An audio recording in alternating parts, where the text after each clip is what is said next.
Please. Interesting point. Sorry, real quick. The really interesting point on what you're talking about is like cryptic species, man, where something will Yeah. actually look exactly like it, and you literally cannot tell the difference. And scientists before genetics would just say, "Oh, it's the same. It's the same bee species or whatever like that." But then we do genetic analysis, and they're actually separate. So it's not our senses at all. I was completely wrong. We don't know anything. Oh god. But again, in cryptic species, we are not generating the knowledge of cryptic species. They're out there. They're out there. We're Yeah. just discovering that knowledge. Yeah. That's already Dang, there. that's a really So- good point, man. All right. Evo, how do So- you define knowledge? Yeah, I want to get to that point. It's your understanding of what knowledge is. Is knowledge something that's external from you, that exists independently of you? Or is it more like an explanation? He's differentiating between a discovery and an invention. Well, what's being discovered and what's being invented in terms of the explanation of what that thing is? I guess we're gaining knowledge that it exists, but we're not inventing the existence of cryptic species just because we discovered DNA. Well, right, but like that, the claim isn't that like you're inventing the world around you. It's you're arriving at new understandings and observations of that world around you, which is, I think, consistent with what you and Eva were saying. But you could define knowledge as those collections of observations and understandings that you arrived either through empiricism or experimentation. I think when you were saying creating knowledge, correct me if I'm wrong, you're saying creating knowledge, you were saying like an invention. Like I invented a way or a new label for something. I would say it's like I would differentiate just knowledge. I personally, I think that when we discovered DNA and then discovered the cryptic species, we are gaining knowledge that they exist to us, but we didn't invent the existence. But like, when do we call knowledge a scientific knowledge? Because like, since we are talking about like philosophy of science, Yeah. then at some point knowledge should become a scientific knowledge, right? I mean, it's easy, man. You make the knowledge, it becomes scientific knowledge when you make a background observation, you make a hypothesis, you test that hypothesis, you go through your procedure, you replicate that, which is a key part of it, right? You have to replicate it. And then that is the first step, the introductory step of knowledge. A series of experiments that are separate from one another, linking separate proved hypotheses together is going to make, build more knowledge into a theory. Yeah, I mean, at the end of the day, too, like it kind of goes into relativism a little bit, but like as Bueno was saying earlier, right? We're all humans. We're all doing science.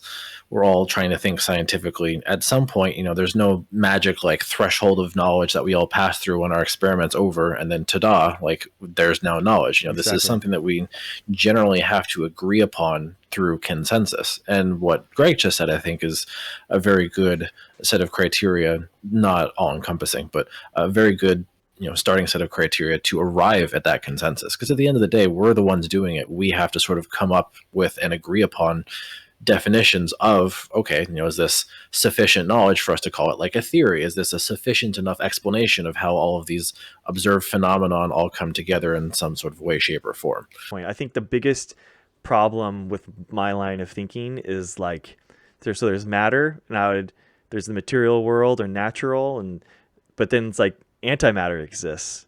So, and that's like most of the universe, actually, what we think. So maybe it's just the antimatter this entire time. It's just a ratio of neurotransmitters in your brain that's creating who you are right now.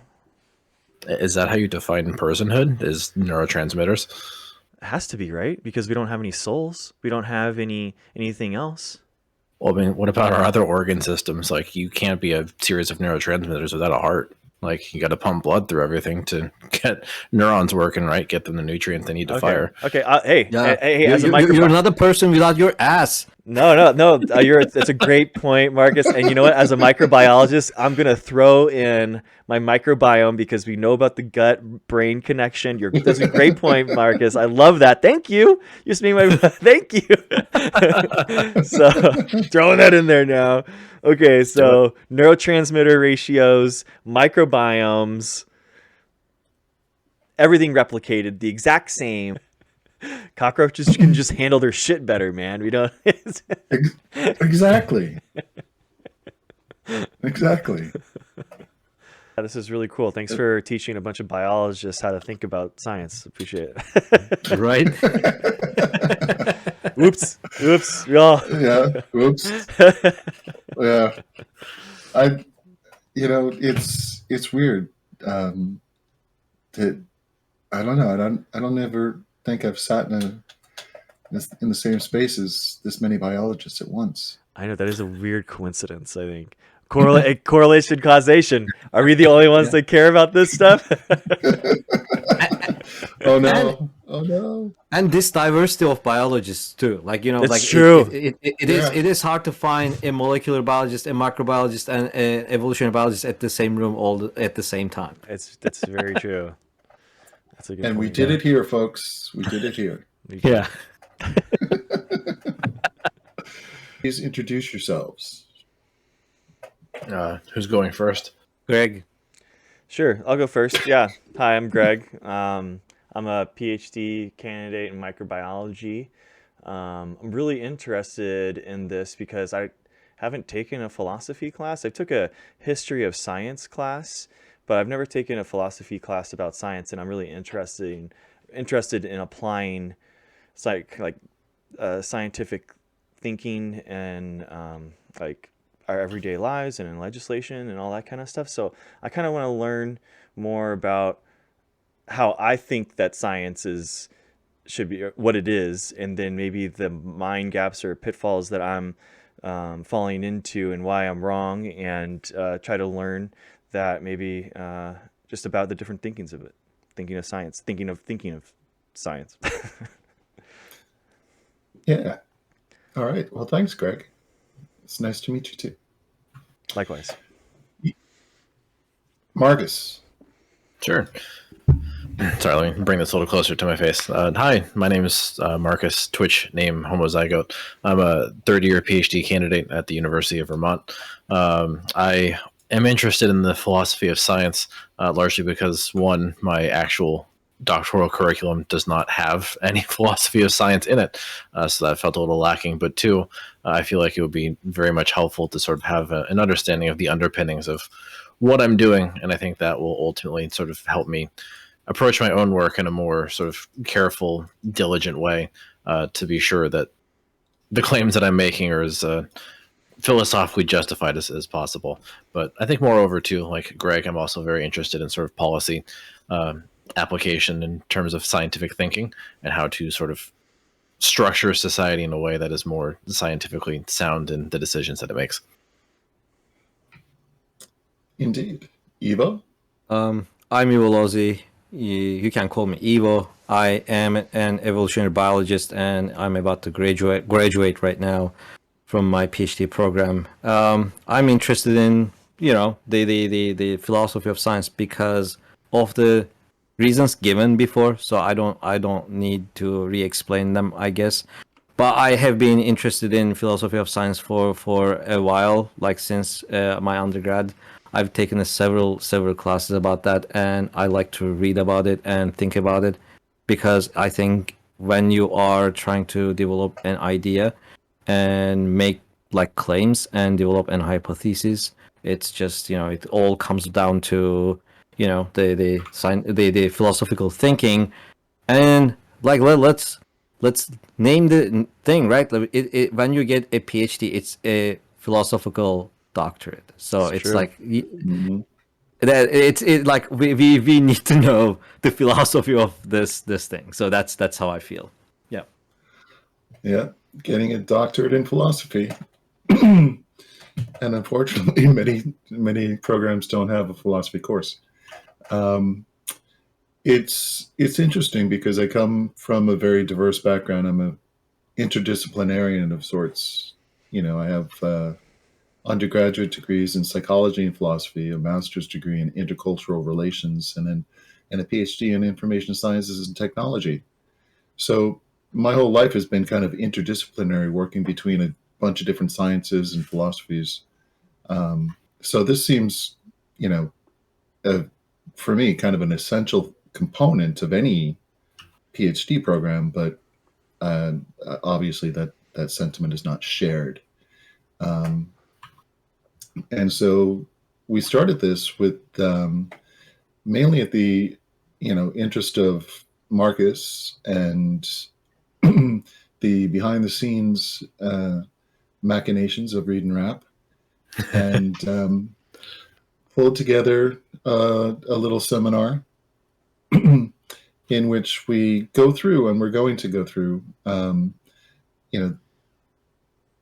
these first couple sessions are mainly dealing with 17th and 18th and 19th century types of background in the philosophy of science. And next week we'll dive right into falsificationism and Karl Popper. And the reason all of that came about was because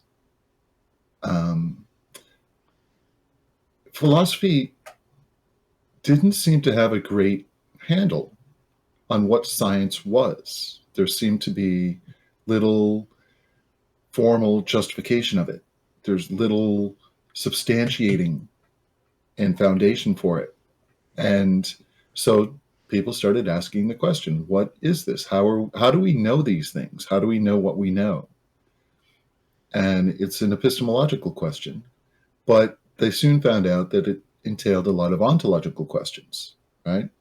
And so last week we were looking at things like the Copernican revolution and the geocentric and heliocentric models of, the planets and how they moved. And one of the things that became very clear is that science is not something that has been just a very step-by-step methodological push forward in terms of logic and practice. As you can see with the examples of the Copernican revolution, a lot of what people thought about the physics and what it entailed and what it was informed by a lot of their background knowledge. And what their background knowledge told them for many, many centuries was that the Earth was stationary, right? Which we could observe. The Earth isn't moving, right? For us, it's not moving. What moves is the stars in the sky and the constellations and the comets and other celestial bodies. And so the idea was that we were stationary. We were, obviously special because we were God's creation, and, we sat on the firmament. And why wouldn't we? From that, we looked up and we saw all these great things, and we thought they were, lights in a, well, it's not really a sky, but kind of an overdrop that had holes in it. And in through those holes peeked some light. And that was supposedly heaven or something. I don't even know. And all of that informed how people understood the science at the time. And then, comes along the Copernican revolution, and then Newton's theories of physics and motion. And these all kind of contradicted previous ways of understanding things.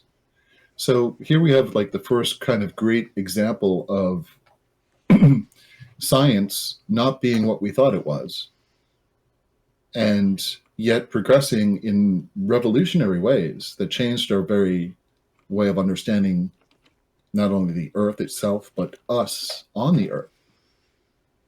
And so that gave rise to a lot of questions, and philosophers like to think about thinking a lot and thinking about, not only real things, but abstract things and how these things combine in our heads. And so we started developing a philosophy of science that basically entails,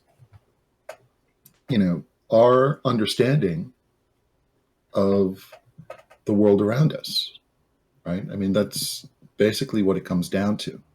And one of the things I hope that we get out of this little seminar is that we are a part of history, right?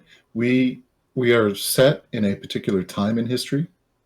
We are set as a product of a number of events that have led up to this moment. And all of that we carry with us, right? So one of the things that we need to do if we're going to understand what science is and how we think about science and things like that is we have to understand ourselves, not only ourselves, but ourselves in an historical context, right? And this becomes really important later on in the seminar when we start talking about how do we move beyond these constraints of objectivism and relativism, because they become this super enormous problem that we will come up against here in the next few sessions. And how do we move beyond that? Well, one of the things we need to keep in mind is that we are historically situated. We can't escape what is past and what parts of the past have come into, constructing us as a human being, as a person perceiving things and understanding things. And so we need to keep that in mind as we're thinking about what science is and how science works. Now, with that said, since Greg wasn't here last week, would you guys I was in chat. feel comfortable in? Oh, you were in chat? Okay. Yep. Yeah. And I read through the readings, so I'm all caught up. All right. So last week, how would you just a quick summary for the audience, because part of our mission here is to not only learn ourselves but to teach people who are listening and watching on Twitch. What would you say were the big takeaways from last week, if there were any? I throw that open to all of you.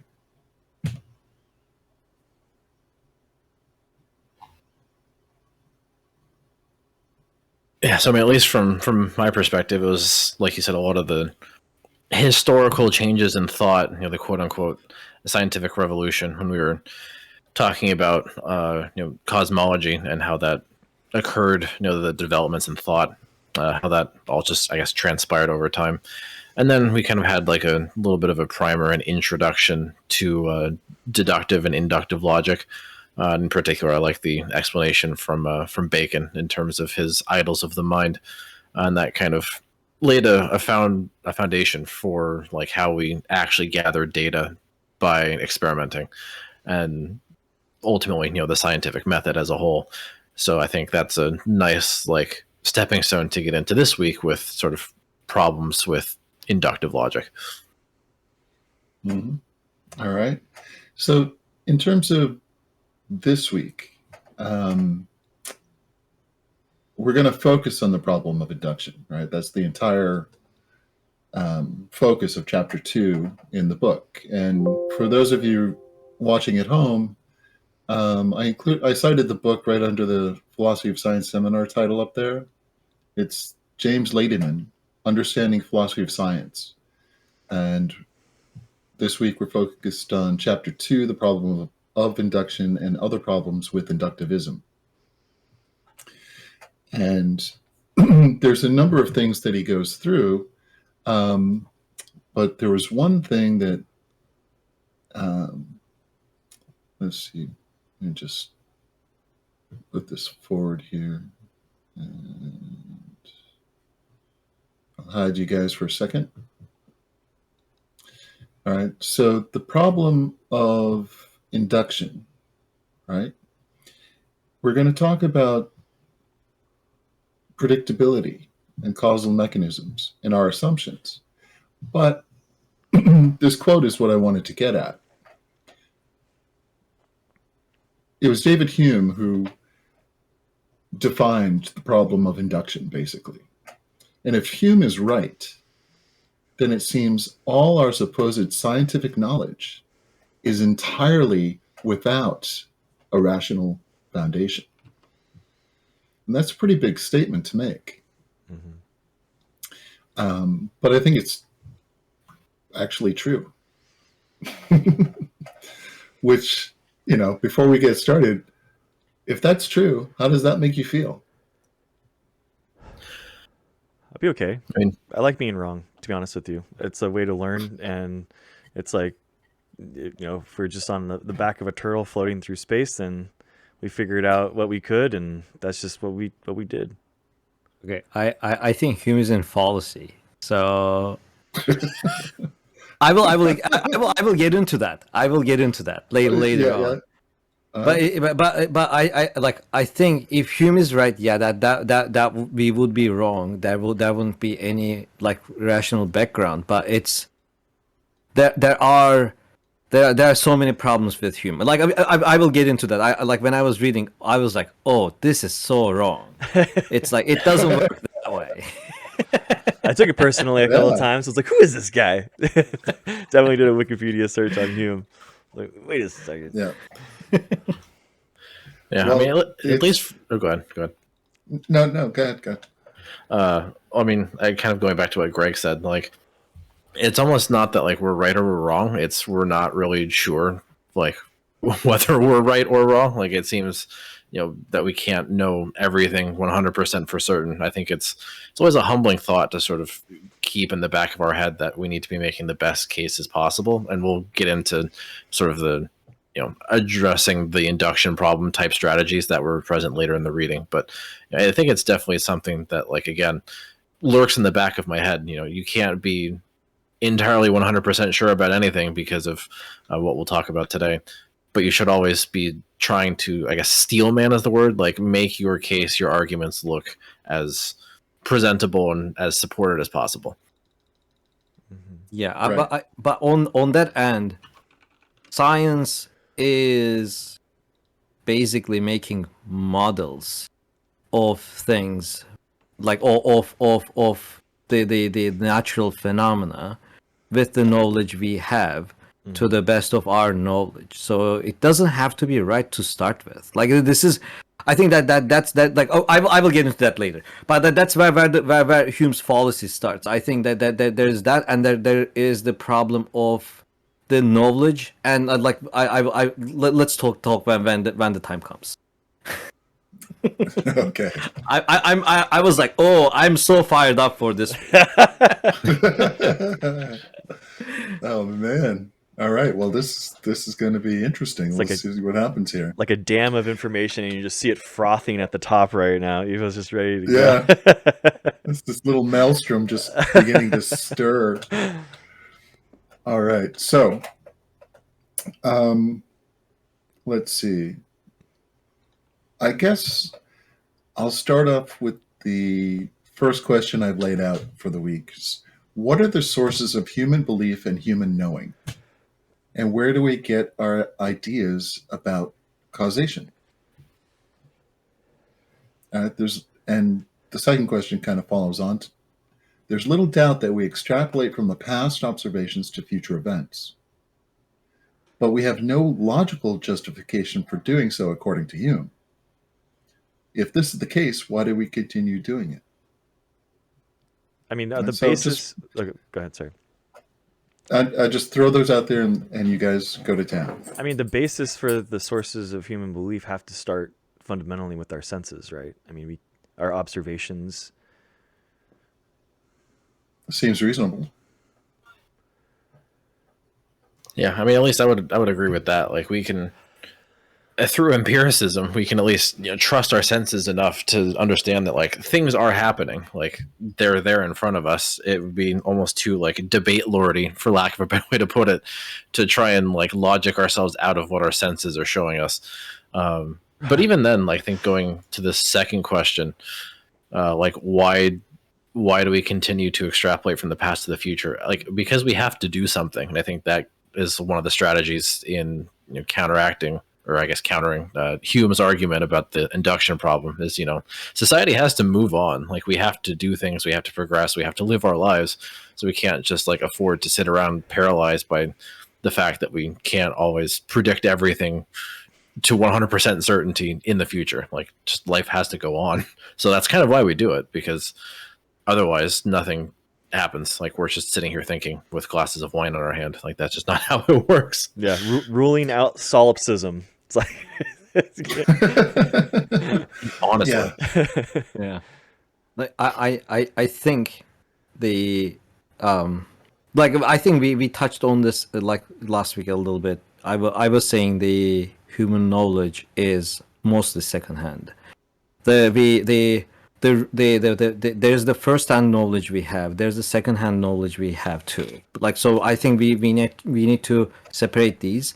And second-hand knowledge, it aligns with the beliefs a lot, because you have to put your beliefs into someone. You have to trust the source of the knowledge to say that, oh, I understand and I know this. The first-hand knowledge, it can be gathered through our senses and our experiences and maybe experimentation too.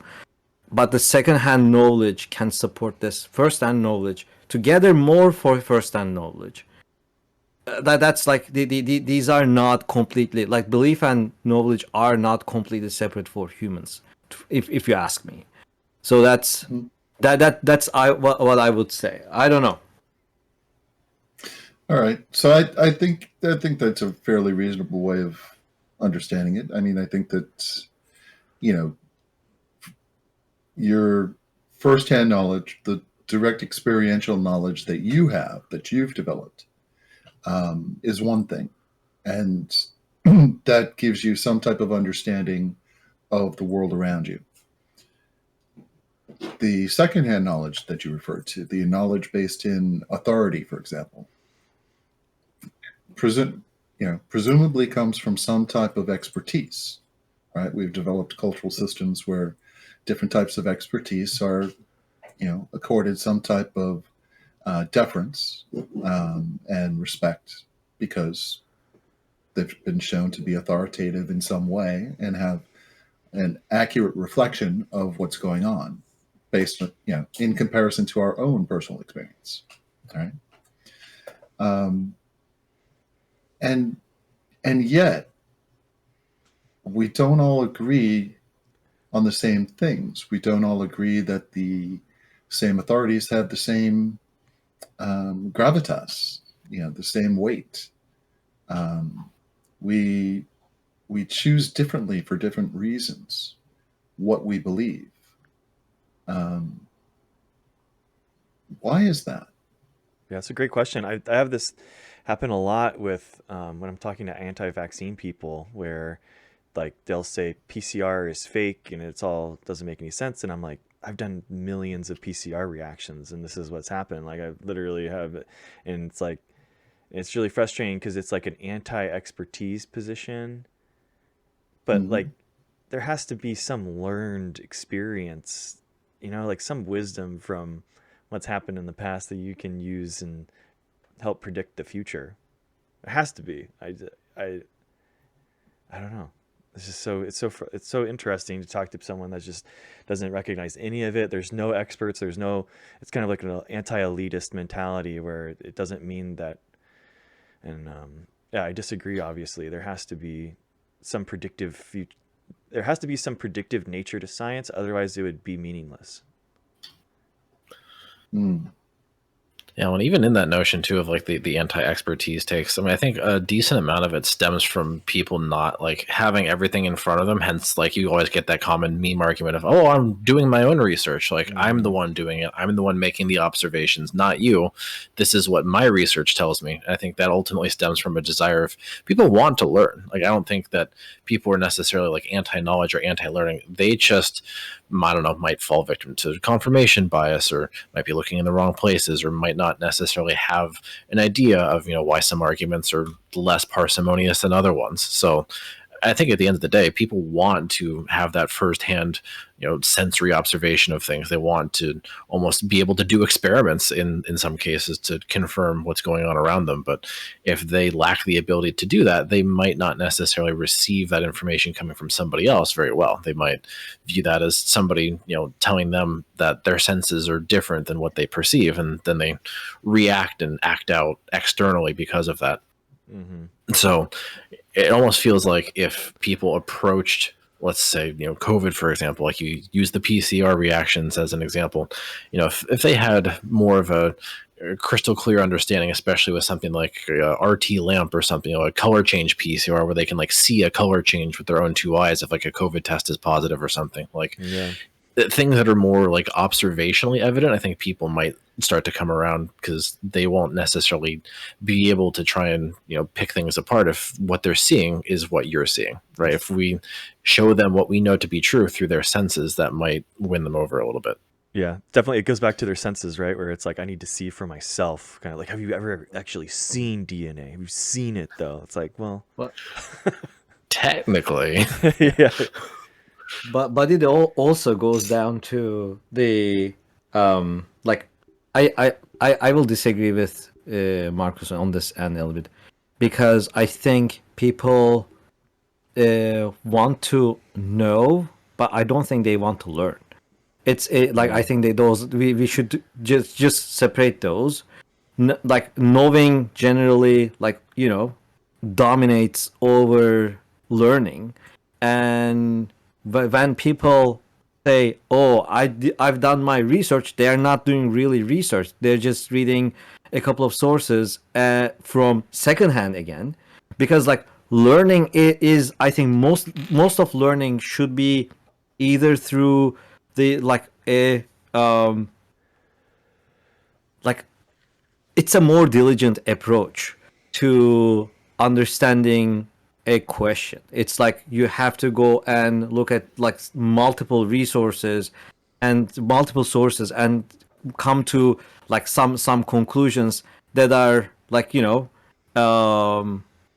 are consistent with the other knowledge that's there, right? Like then you can say, "Oh, I learned this," like that's something. But I think people try to know things. That's where the problem like starts to rise.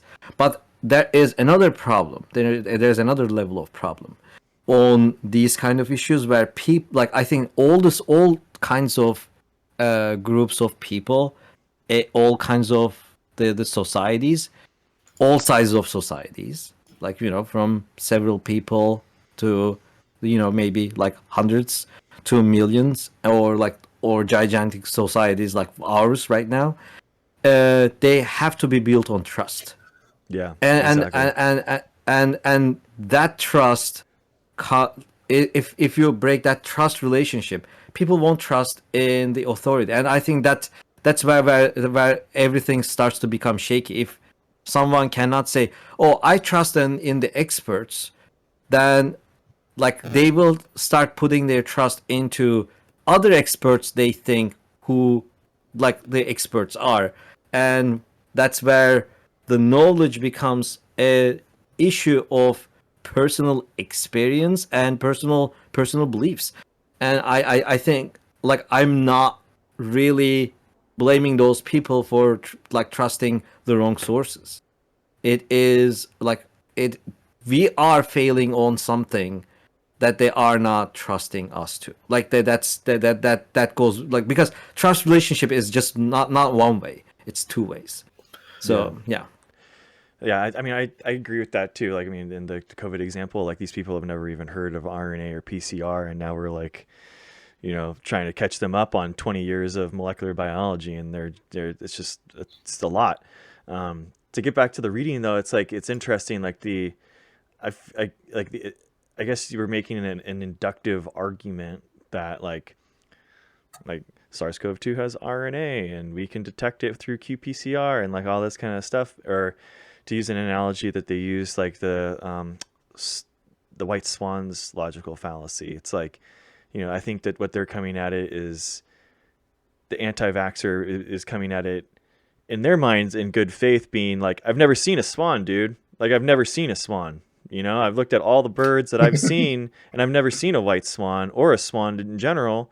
And they're thinking about all these different birds that they've seen, but it's like, and then we got to go like a step back and be like, okay, birds have lots of different species. One of them is a white swan, or a swan. Doesn't have to be the color.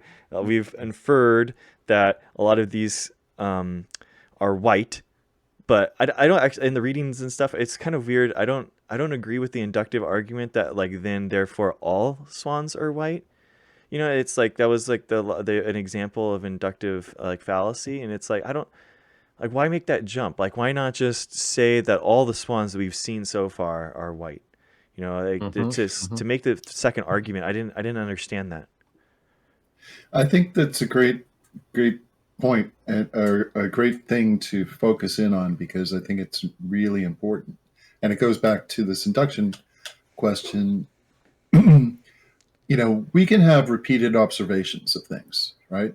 We can have repeated observations of the sun rising tomorrow, right? And this is one of the examples. But there is no absolute certainty through some type of causation that the sun will rise tomorrow, right? Yeah. And this connects to the white swans in a similar way. Every swan we've ever seen was white. Mm-hmm. You go and you find a new swan, and they're white, and they're white, and the swans are white, and the swans are white, and the swans are white. No matter where you go, every place you observe, the swans are white. And what does that do within you? It produces an expectation, right? That expectation is the next swan you'll see is going to be white. Mm-hmm. After sleeping, getting up in the next day, it'll be morning, the sun will rise again. There's an expectation that's built in as a part of this. And how that expectation gets expressed can be problematic, because just like you were talking about, Greg, every swan we've seen is white. And if we stay in this area, it's almost guaranteed that every single swan we're going to see ever is going to be white. So it's not that much of a stretch to say that based on my expectations that every swan I will see is white, that all swans are white, right? It's a very simple, thing for the human brain to do. Yeah, it's just Right. a jump in confidence that I'm not. It makes me weird. Right. Well, yeah. Well, I mean, you're sensitive to these types of things now. Mhm. Yeah. So I think- it'll maybe cause some apprehension in you. But I th- normally it's just this kind of continuation of this expectation that's been kind of built up in your cognition. Yeah. I think here where the fallacy starts, according to me. In science, I don't think we are creating any knowledge. Like I mean it. Like Really? in science is not about creating knowledge. It is about discovering knowledge which is out there in nature. Like out of the possible set of knowledges, we are discovering the knowledge. We are not creating something. Okay. It's already there. It is already there. We are trying to put that's already out there into words. So this connects to the induction argument this way. So like let's say we are seeing all these swans. I say, okay, the next one I expect to be, like a white swan. So I say, okay, the swan I will be see is white. So I start my argument like this: all swans are white, and the next one I see is not white, right? Let's say that's where I test my first argument. I made the next observation with starting that all swans are white, and now I saw a black swan. Now I say, oh, this I was not right about this knowledge. Not all swans are white. Or do you question whether that was an actual swan? Or Yeah. or what was this one? But I let's say I know that's a swan because I have the genetic testing. That's the other thing, right? Like it's not just the I think that's a really great question, Boon. Like it's also like can I say this is a swan? Yeah, I like I was thinking in terms of like not swans, but like this example of animals. Cryptic So species. let's say the organisms with limbs are animals. This is my like starting point. And Okay. I go and then say, oh, humans have limbs, so humans are animals. Like my starting point was like humans have limbs. Oh, and then Right. I see the monkey and say, oh, the monkeys have limbs too. They are animals. So going back, how can I test this with another set of knowledge that I describe animals? All animals come from a like common descendant that I know from somewhere else. So this is not that's why Hume starts to go into fallacies, because it's like when you're thinking about the scientific knowledge, since we are not creating knowledge and we are discovering it, we can test with other knowledge that's out there which is scientific and say, yeah, I can test if these animals are these organisms are coming from the single descendant by looking at their genomes. Then now I can test this and say, oh, look, this knowledge and this knowledge, they are consistent with each other, which is consistent with our current knowledge of all things. Like I'm of course, like this is very coarse way of explaining how things work.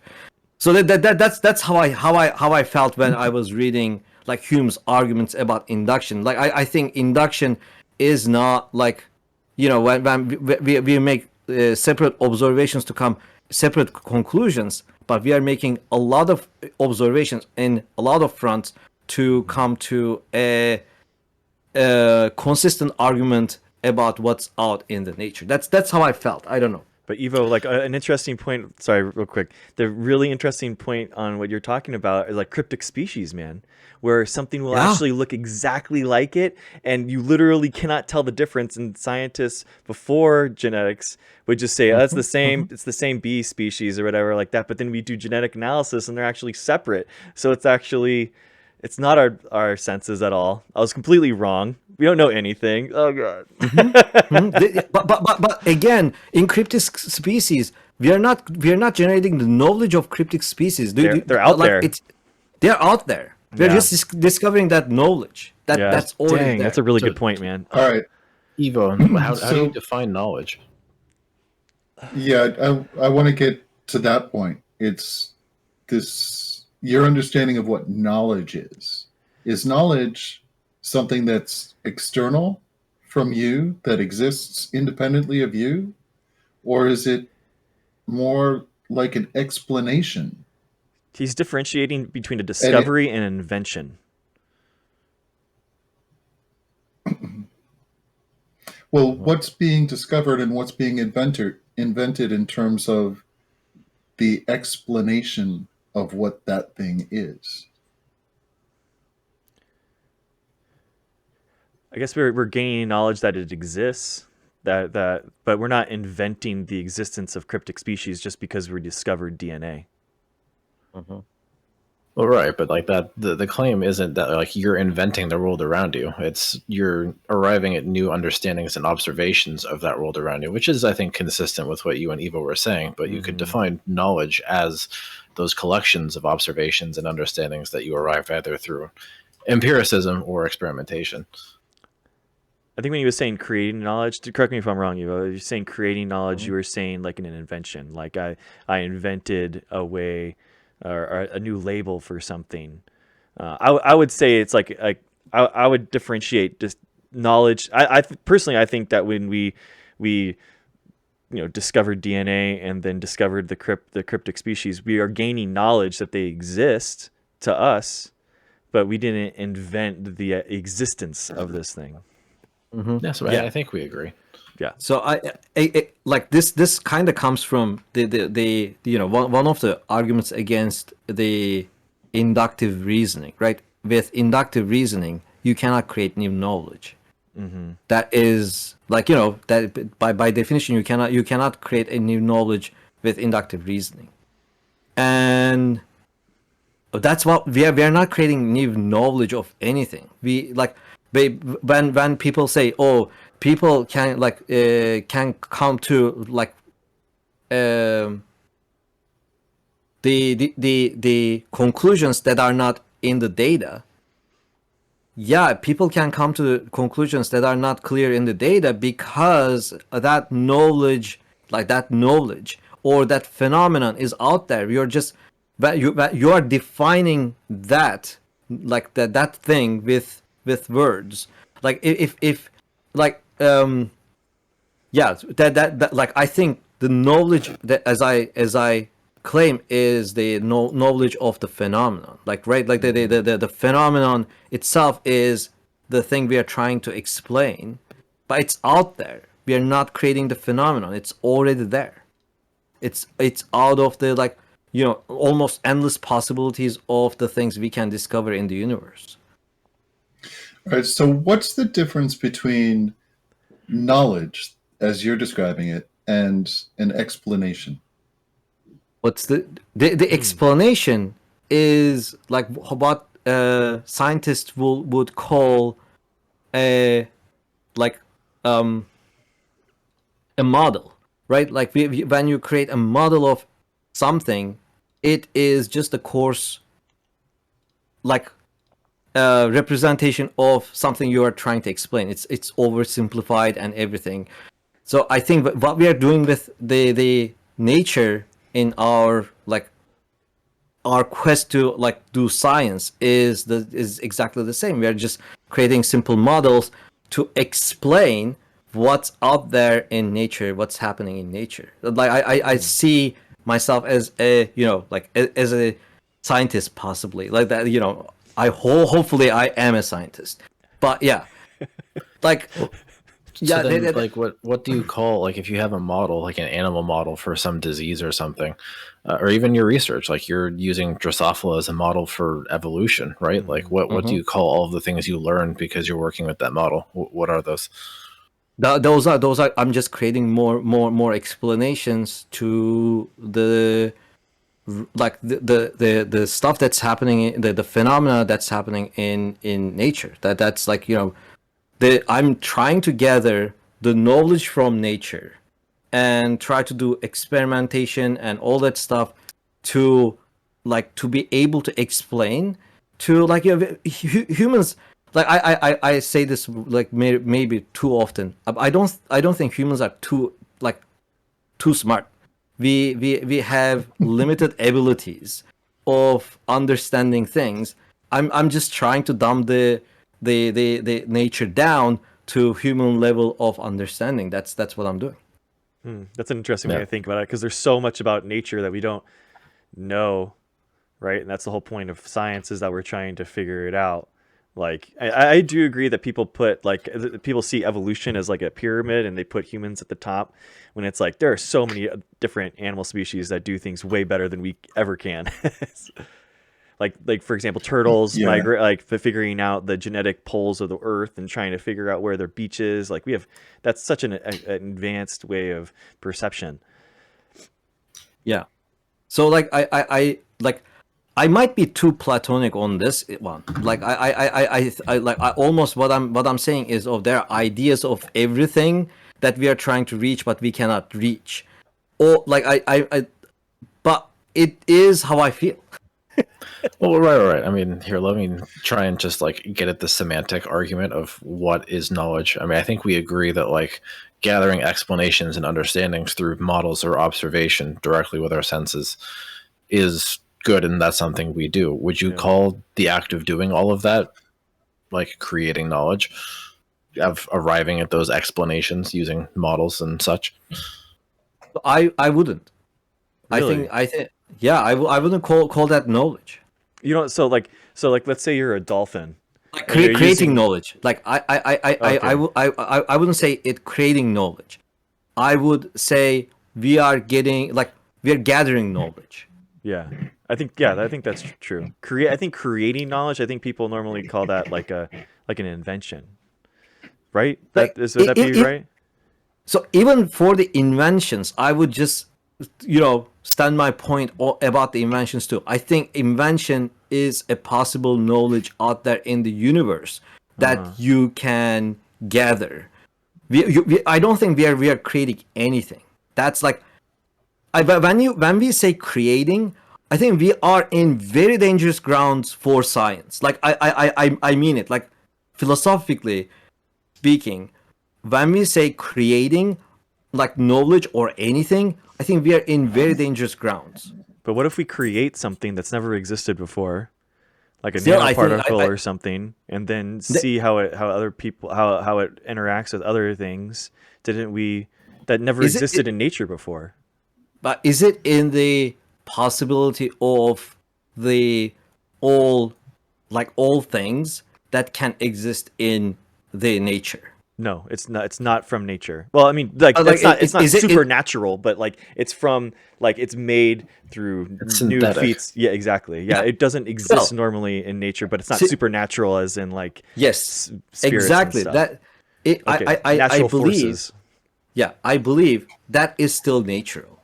Like Okay. it's a natural thing because it is in the realm of possibilities. It's not supernatural. It's not like it's not like ghost. Like that's not the thing. Like it's something you cannot create or something. But it's Okay, so is the word create like the objectionable part of this? Like, what if we were to use the word deriving? What if we're deriving knowledge from our observations of nature? Is that Yeah. a better Yeah. phrasing? Yeah, deriving is fine, gathering is fine, but I think creating is a dangerous ground for science. That's how I feel though. That I don't know. Like I might be completely wrong about this. I might be completely biased about this. But like I think when we start creating knowledge, it feels like we are putting ourselves to the place of the God.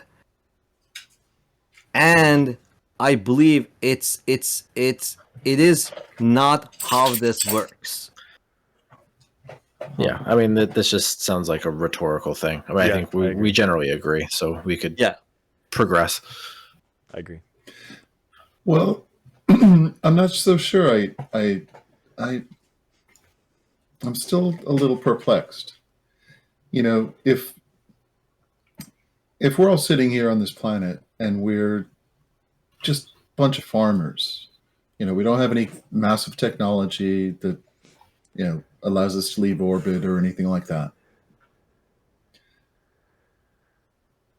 In terms of the Ptolemaic versus Copernican explanations of what's going on in the heavens, where does the knowledge come in? Which is knowledgeable? I'm not even sure I'm understanding what you mean by knowledge. I mean, I would define knowledge as new explanations or understandings of how things work. I mean, if you're referring to that example, if I remember correctly, they were simply just like sitting around thinking about it. They weren't. They weren't like necessarily experimenting. Like it was just information they derived from careful thought. Mm-hmm. So at least to me, like that process of coming at a new understanding, even just by sheer brain force, that to me sounds like developing new knowledge. I know that's a really interesting question to me, because it's like I was looking at the empiricism or something on the readings, and it was like, do we really know anything until we've actually tested it? And I'm like well, just to say, everything that I'm reading on this, I'm like, oh, I totally agree with this. Is totally me. And then I go to the next thing, and then they're like, that thing was totally wrong. This is why. And I'm like, oh, this is totally how I think. Like every single time. So, but I really feel like I feel like there has to be an experiment in order to prove that knowledge exists. Otherwise, it really doesn't exist. The real world example that I always try to wrap my mind around are the mathematics and the theoretical physicists that say like there's 14 or whatever, things that we're living in, realities or whatever. And I'm like, I really need to see something, from that, like, no offense. I guess I'm just like grounded in biology, or I want to see an experiment done. And it's like, oh, it's no theoretical, but like the math's there and the theoretical physics is there. But like, do I accept it? Do I really, really think that it's real? Like, I need to see something first. I mean, I think we're kind of spoiled, if I'm being honest. Like, if we go all the way back to the Copernican revolution, like they had none of the technology, they had none of the understanding that we did. Like, they had a fraction of what we know now, and yet they were still able to go through the philosophical thought processes and arrive at something else.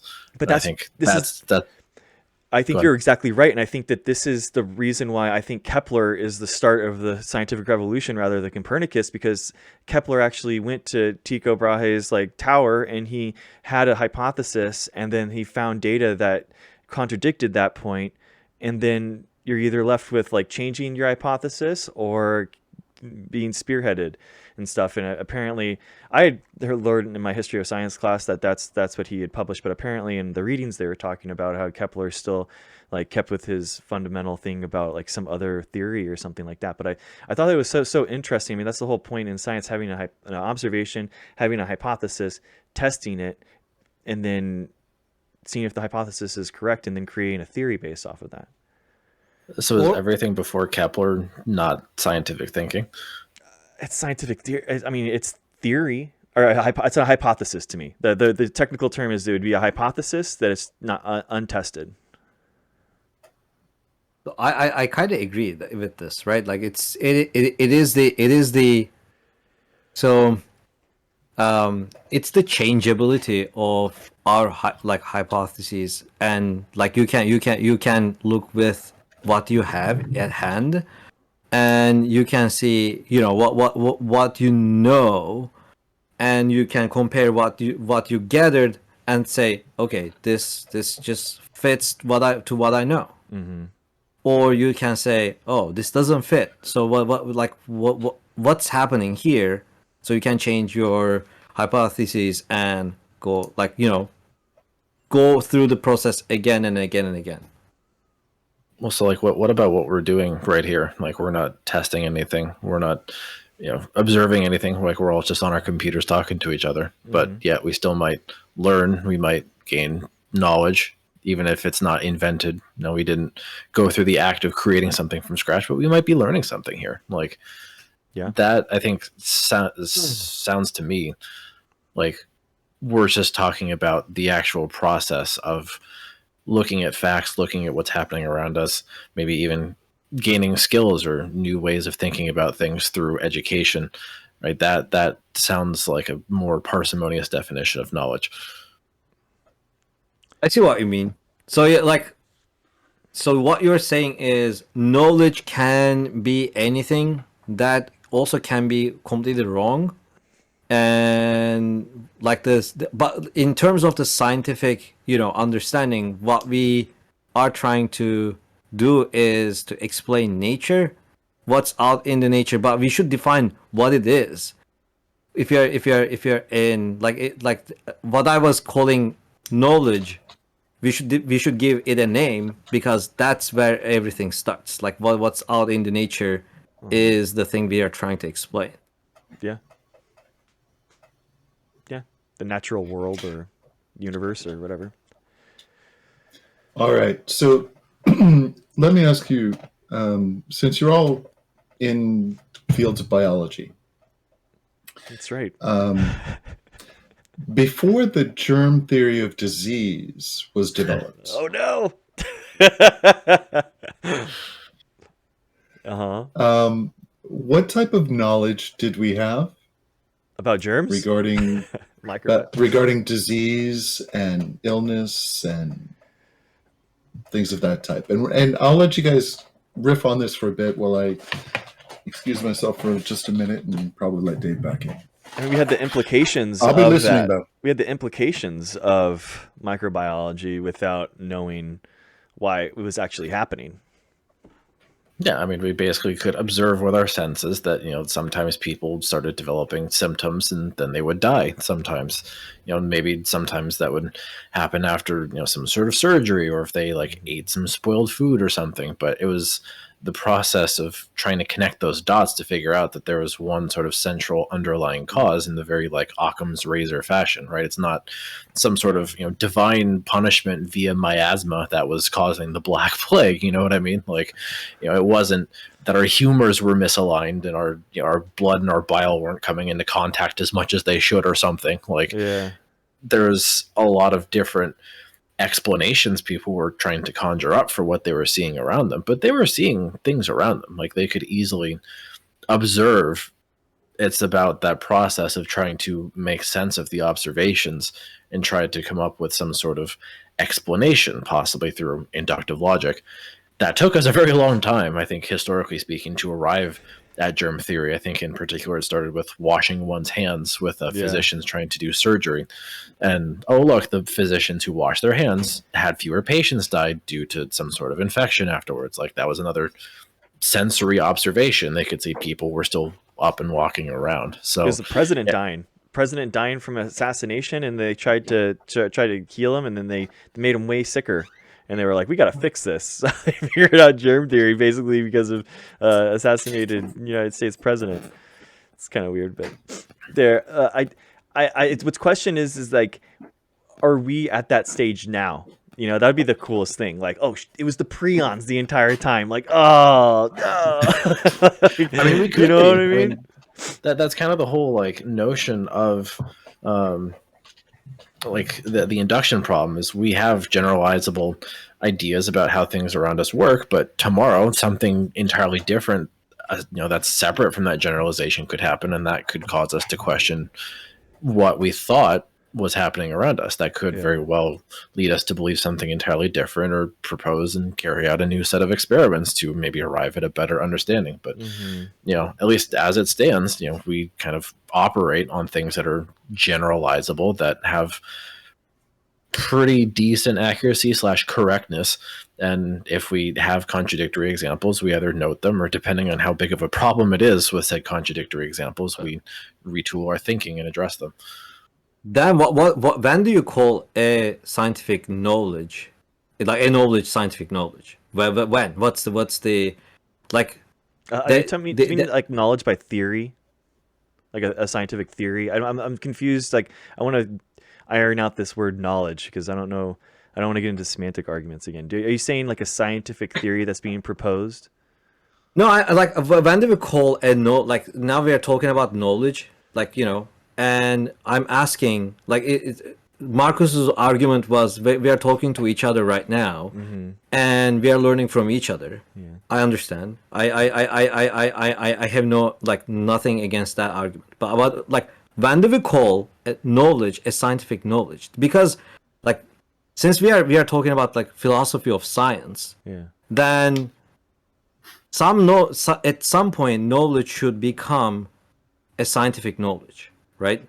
I mean, it's easy, man. You make the knowledge, it becomes scientific knowledge when you make a background observation, you make a hypothesis, you test that hypothesis, you go through your procedure, you replicate that, which is a key part of it, right? You have to replicate it. And then that is the first step, the introductory step of knowledge. A series of experiments that are separate from one another, linking separate proved hypotheses together is going to make build more knowledge into a theory. Yeah, I mean, at the end of the day, too, like it kind of goes into relativism a little bit, but like as Buena was saying earlier, right? We're all humans. We're all doing science. We're all trying to think scientifically. At some point, there's no magic like threshold of knowledge that we all pass through when our experiment's over, and then ta-da, like there's no knowledge. This is Exactly. something that we generally have to agree upon through consensus. And what Greg just said, I think, is a very good set of criteria, not all encompassing, but a very good starting set of criteria to arrive at that consensus. Because at the end of the day, we're the ones doing it. We have to sort of come up with and agree upon definitions of, okay, is this sufficient knowledge for us to call it like a theory? Is this a sufficient enough explanation of how all of these observed phenomenon all come together in some sort of way, shape, or form? Mm-hmm. Like, okay. And just as an aside, I want to point out that if as you walk into the room to defend, keep that explanation in mind. And depending on your committee, you may or may not want to relay that story. I know nothing.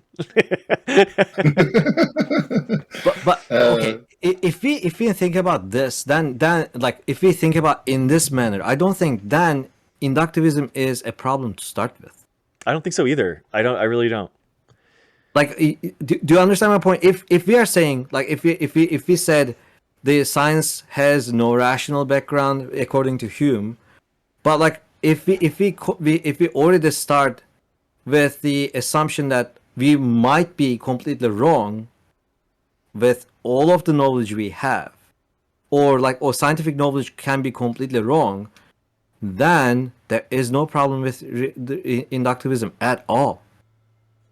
Yeah, and I think that goes back to what was in the reading. I think it said like inductivism or inductive logic was like the champion of science and the scandal of philosophy. Like, for approaching this from a purely philosophical angle, then yeah, we could talk about the induction problem all day and all night and talk about how we never know anything. But I think we collectively, because we're all in biology, we have a general understanding that we have to engage in inductivism to get anywhere, to arrive at new understandings, and to have knowledge be generally agreed upon by people in a certain field. So I think we all agree on that, and it's just more from the perspective of this class, like we're trying to look at it from the philosophical angle to understand why people might raise an objection to our wanton use of inductivism.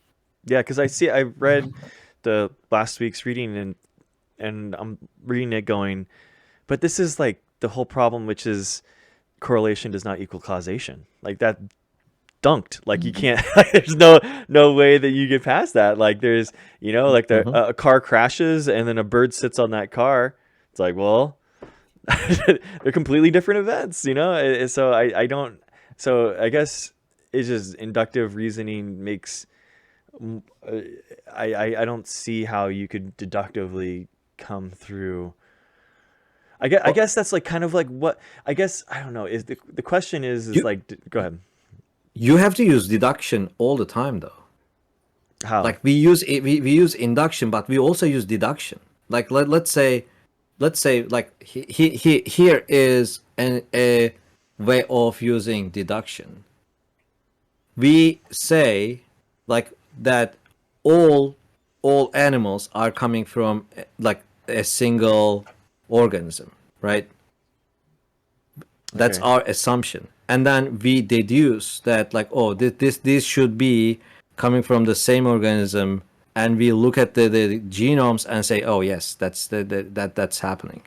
And like there are laws that we know, like in science, like Hardy-Weinberg law, right? Like if you know just two genes, if you're tracking two alleles of a same gene, you know what the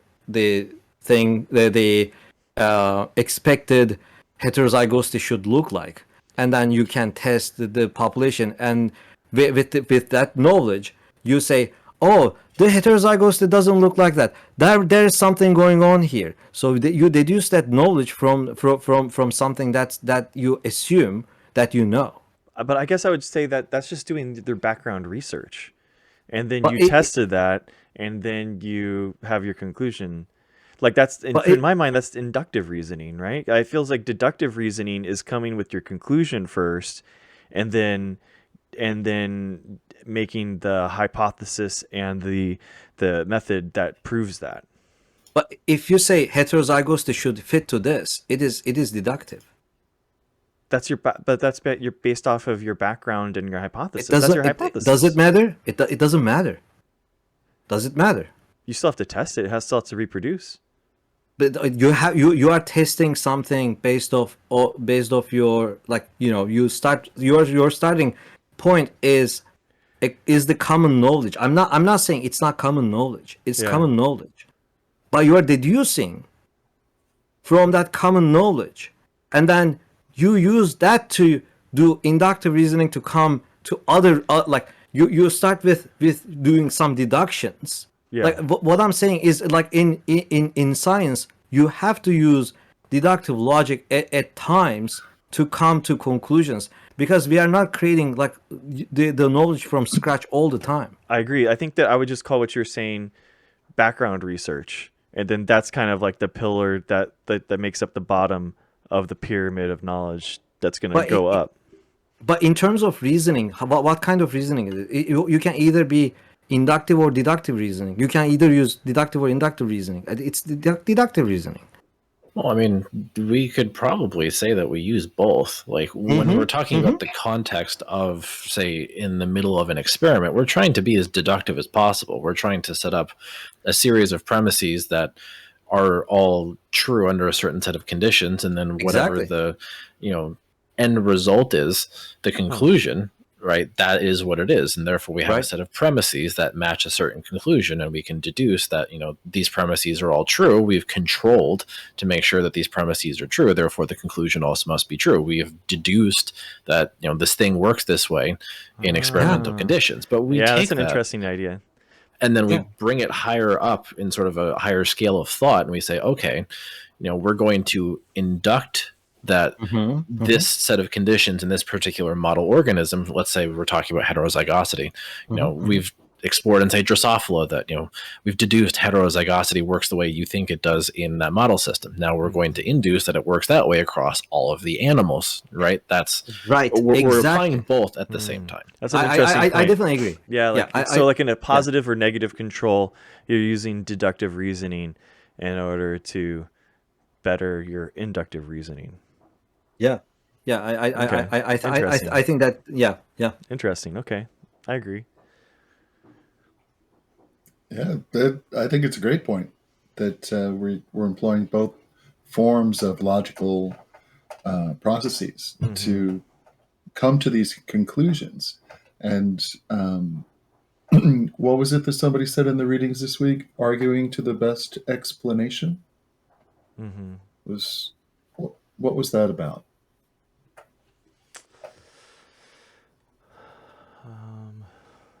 I think that might have been me. I think I might have been referring to people trying to address the induction problem in terms of, we have to have the best explanation for things that we have, and we have to constantly be sort of in this state of refining said explanation to try and not get around the induction problem per se, but to try and make whatever, arguments we're proposing less vulnerable to inductive issues.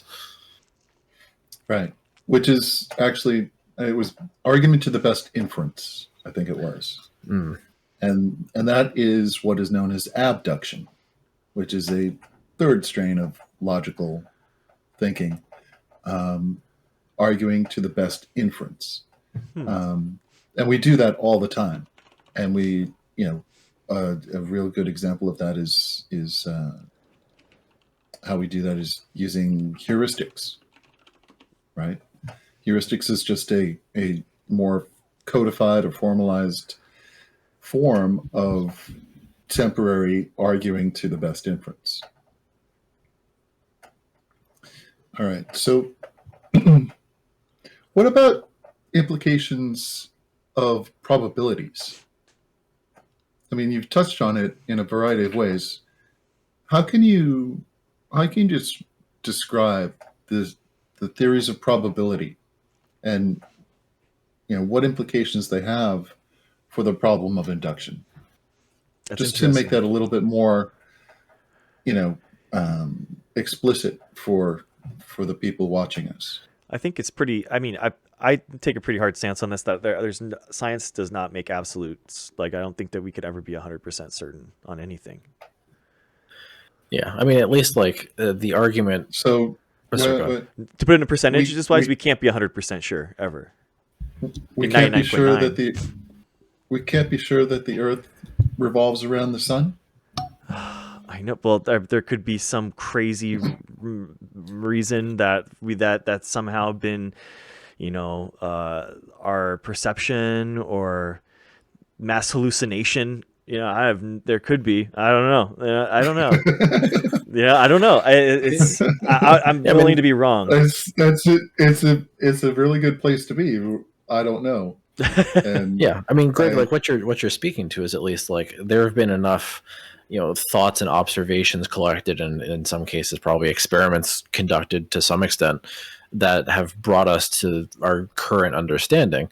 Now, I kind of agree, like you said, like we can't be 100%, but we can be incredibly close. And I think that's kind of why people are saying that like inductive logic is justified by probability, that, we've ruled out so many other alternative explanations for a particular phenomenon or things happening around us that the probability of our current understanding being the most reflective and most definite of what's happening around us is high.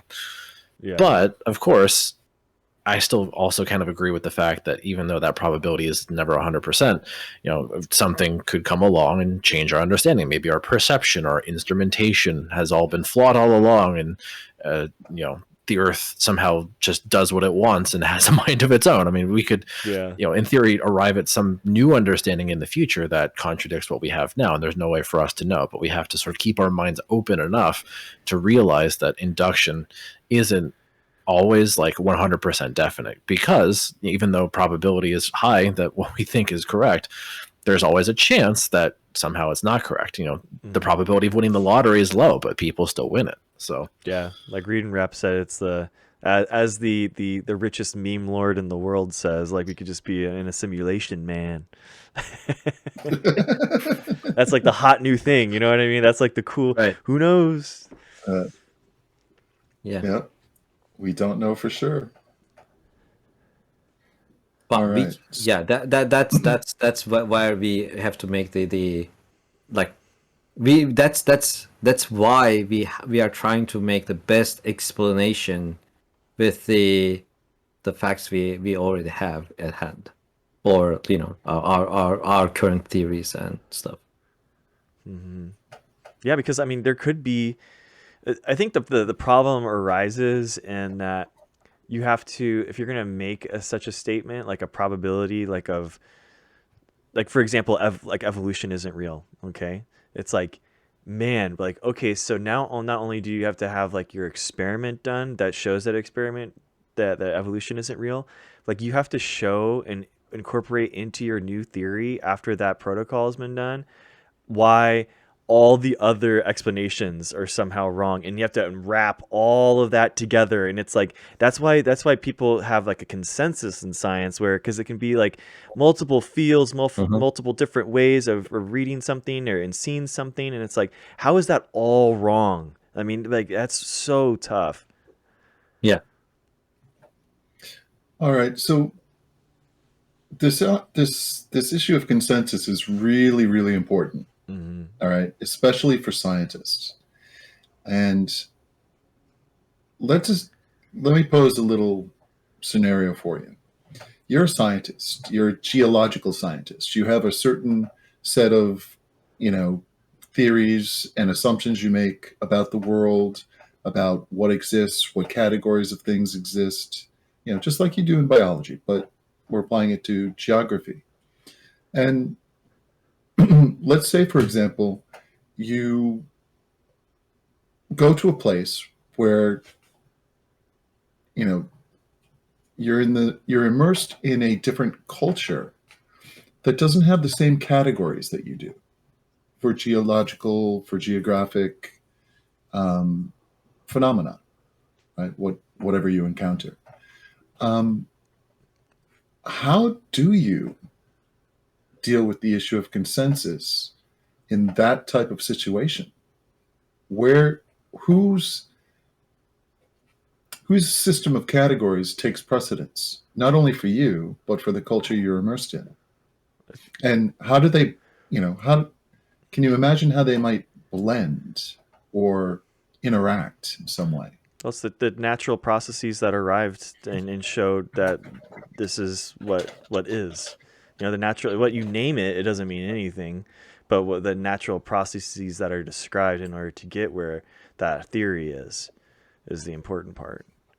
Yeah, I mean, we're all observing the same thing. Hypothetically, it almost seems like an issue of language or categorization, and that would be something that ideally we could, build a bridge to sort of unite these two. But you could also argue at the same time, in a more like cultural, even political sense, those who are more at the top of a scientific hierarchy or who come from more like industrialized countries, if you really want to take this to a more like concrete example, that would be sort of the dominant hegemony in terms of how we think, right? That would be the system of categorization that might win out because that is more broadly representative of, the Western thinking, people who have sort of the power and the scientific hierarchies already established that might sort of run over an alternate categorization system from a different culture. But I think in its most ideal form, we could find a way to develop common language, right? Something that kind of comes to mind is like the metric system, for an example. Like that's a very common, broadly used categorization system for how much things weigh, right? We have imperial, which makes no sense to me, but like more people around the world agree to use metric because it's a more like common shared understanding of, the phenomenon of certain things weighing a certain amount. So yeah, I mean, like what Eva was talking about earlier, like let's say, for example, that you have like a water bottle that sinks to the bottom of the ocean and you have a dolphin that discovers it and uses its senses of echolocation to figure out and map it out in its brain. It's still a water bottle, even though if they don't know the name of it, it's still, I would argue that the knowledge that a water bottle exists is like the bottle. It's like knowledge that's gained by that experience for that dolphin.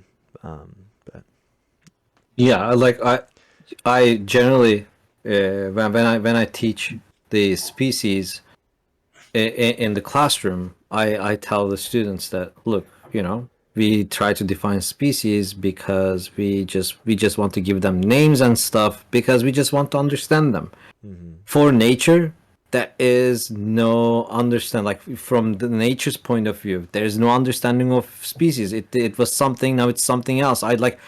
Are they something else? Like, is there still gene flow between them? Like, it doesn't, like, there is no classification at that level. We are just trying to understand what it is, so we are just naming. In that sense, I am not like, yeah, consensus is important, but it doesn't happen all the time. And it's fine. Like I think in science, nothing is like, not everything is in consensus. That there are so many things we still discuss, and like everybody has their own opinion. Like the fucking fitness concept in evolutionary biology. It's just so like in evolution. Tell me something that is so central. I would say fitness. Is it a trait? Is it an emergent property? I think still people still discuss, and there's no consensus on it. Like, it's just the way it is. It's so rare to have scientific consensus. I'd argue that it has to be encompassing more than one field of science. Consensus in science, like more than one field, which is in and of itself is so hard to do. I think one that's like kind of interesting, like plate tectonics, for it's relatively kind of recent, this idea of plate tectonics. I'm trying to look on the Wikipedia when it was actually postulated, but I was listening to a podcast about it, and it's just really interesting. There's some things that are just so overwhelming that it turns something into like a 50% to like 99.9%. And it's just like, you either accept it or you don't.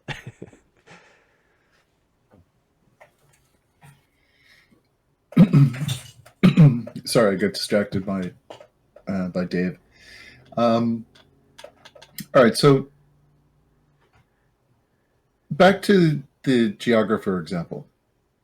The geographer has a technology called the Geographic Information System. This technology has been developed by a particular culture, by a particular scientific culture. They have all kinds of great categories for different things and how they all interrelate, and they can explain all kinds of things. So when they encounter something new in the environment, and they're using this technology to kind of represent what it is, they're constrained, aren't they?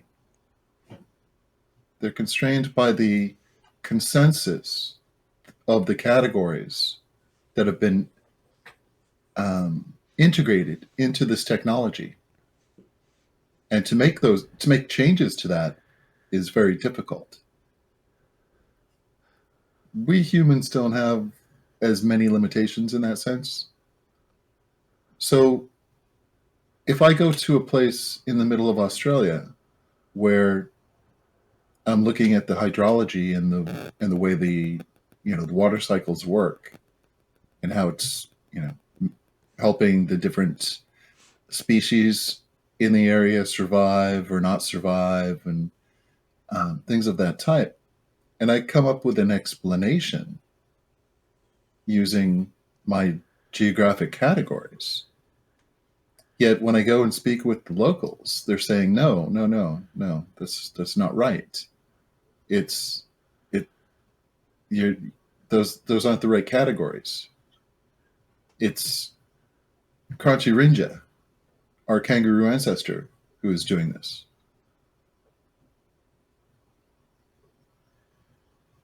What do you say to that? Well, what are the natural processes that the ancient ancestor is using in order to have that happen? I mean, I believe go ahead. The ancestor is dreaming.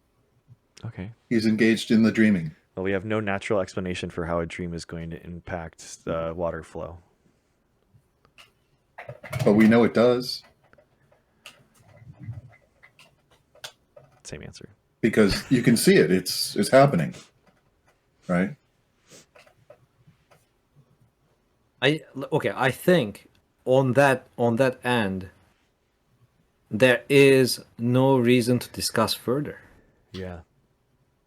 Seriously, there's no reason to discuss further because my authorities and the place I put my trust in doesn't match the place where they put their trust in. Like, I have my secondhand knowledge, they have their secondhand knowledge, and they're completely incompatible. I don't think we need to discuss it further. I think we can tell them, these are my secondhand knowledges that I gathered before coming here, and these are yours. Mm-hmm. You are free to believe what you are to believe. That's about that, I guess. Like I don't know. I really have been thinking about this for a very long time, and I couldn't come up with a better definition better explanation than this one. I think we should just not discuss. So let's go with relativism. Is that what your recommendation would be? Is that it's all relative? Different people have different perspectives. Mm-hmm. Different explanations, and we just got to let that happen. Yeah, because Mm-hmm. I mean, the power of science is that it exists whether or not you believe it or not. Mm-hmm. So if people don't believe in it, then that's fine. You don't have to. That's a strength of science, in my opinion. We don't require people to hold these beliefs in order for them to be true. Or I don't require you to believe in the kangaroo ancestor to see the effects that he's having on the environment. Yeah. I guess I just believe in things that have natural origins, going back to what Eva was saying, the natural world and stuff like that. I guess I reject, or going to our readings, like metaphysics outside these weird or supernatural world, I guess is a better term for it, like the supernatural world entirely. So Like- it's, Right. I kind So of Sorry. this is a really important point, is the naturalism yeah. that we prefer. Mm-hmm. It's true. And it's embedded into the foundation of science, this naturalism. We have to be aware that this is, something that's developed over the centuries, and we could wake up in a couple decades realizing that, wait a minute, we were at an historical place where naturalism seemed perfectly reasonable, and everybody's understanding of it was more or less along the same lines. We had consensus about it, Yeah. but something changed. Some new idea, new something was introduced to the environment, and it changed everything. Right? Yeah, and that's I would think we should probably try and keep as open minds as possible in regards to being perceptive of those new sort of changes that might precipitate a collective change in thinking or consensus. Especially, oh god, I was about to say something. Oh yeah.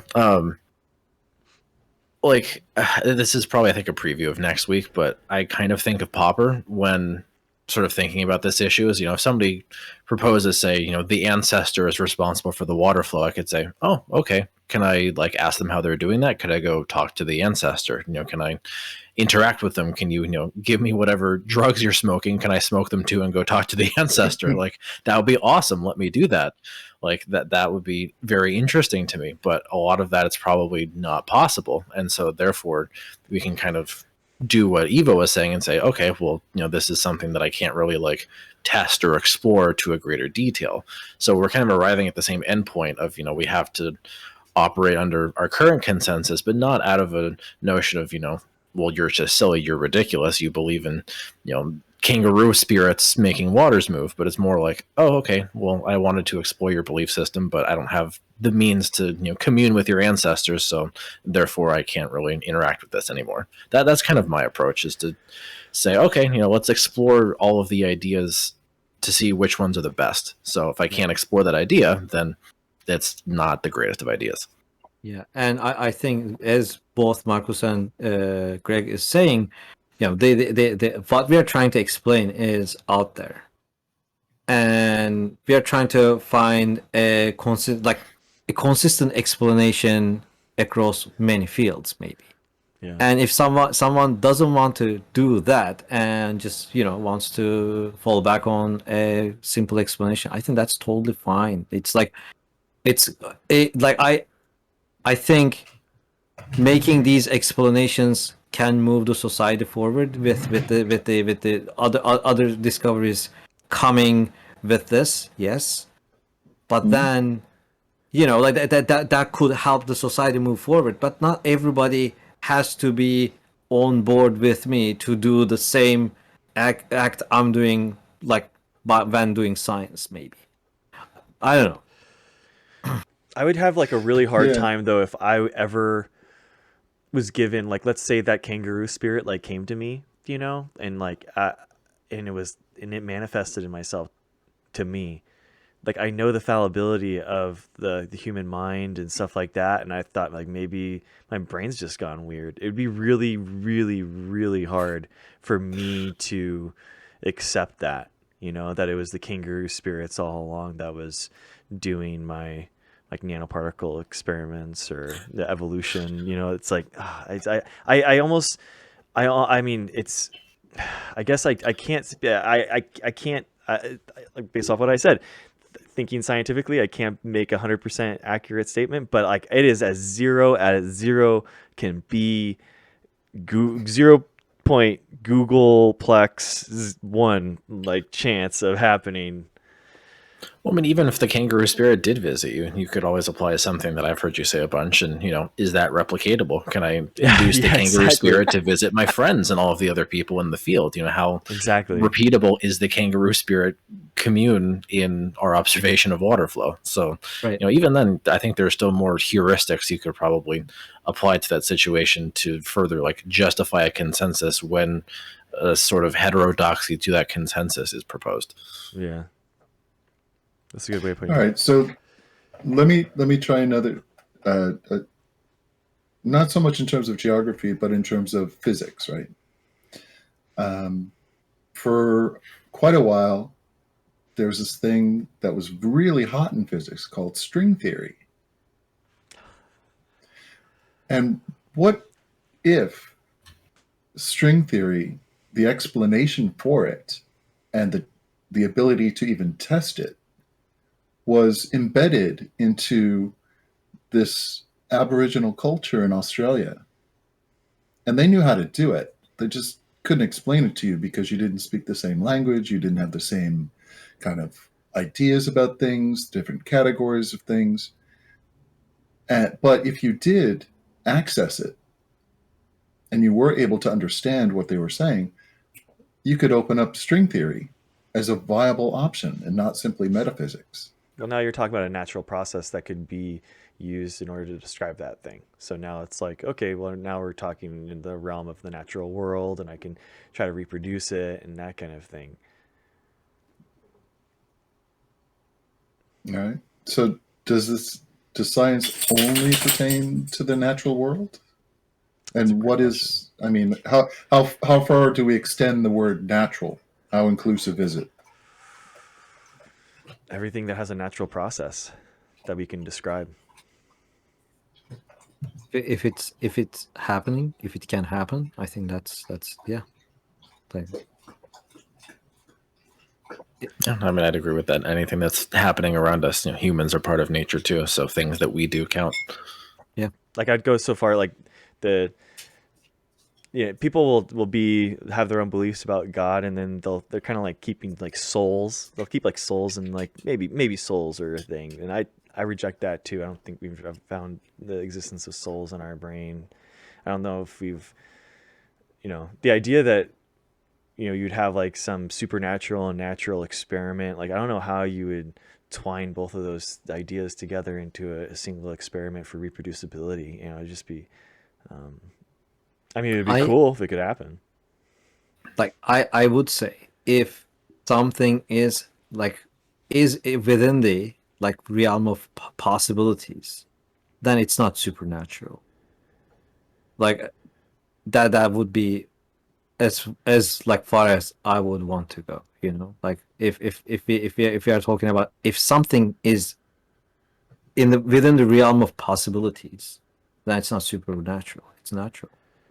Yeah, I think Right. Reap and Rap had an interesting point. I think the biggest problem with my line of thinking is like there's matter, and there's the material world or natural, but then it's like antimatter exists. So, and that's like most of the universe, actually, what we think. So maybe it's just the antimatter this entire time.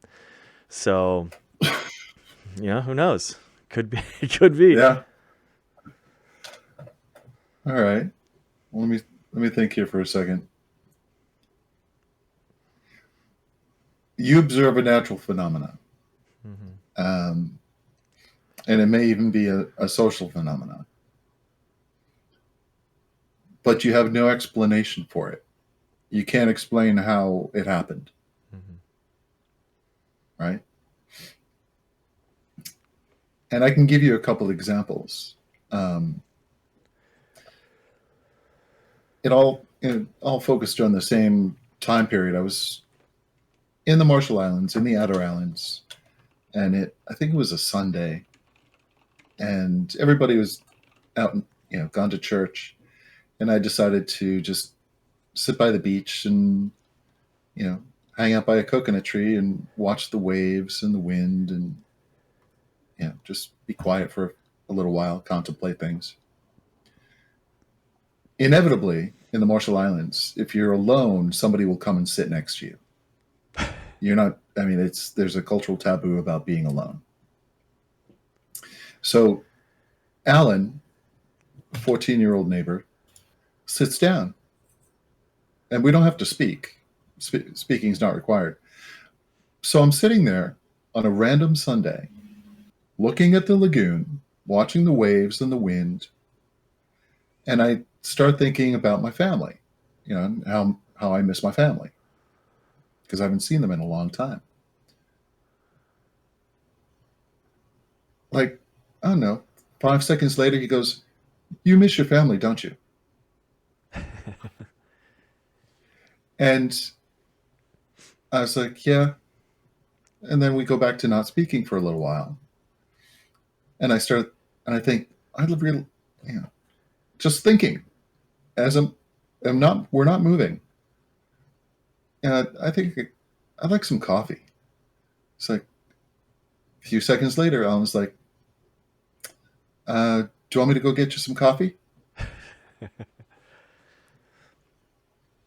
I have no explanation for how any of that happened.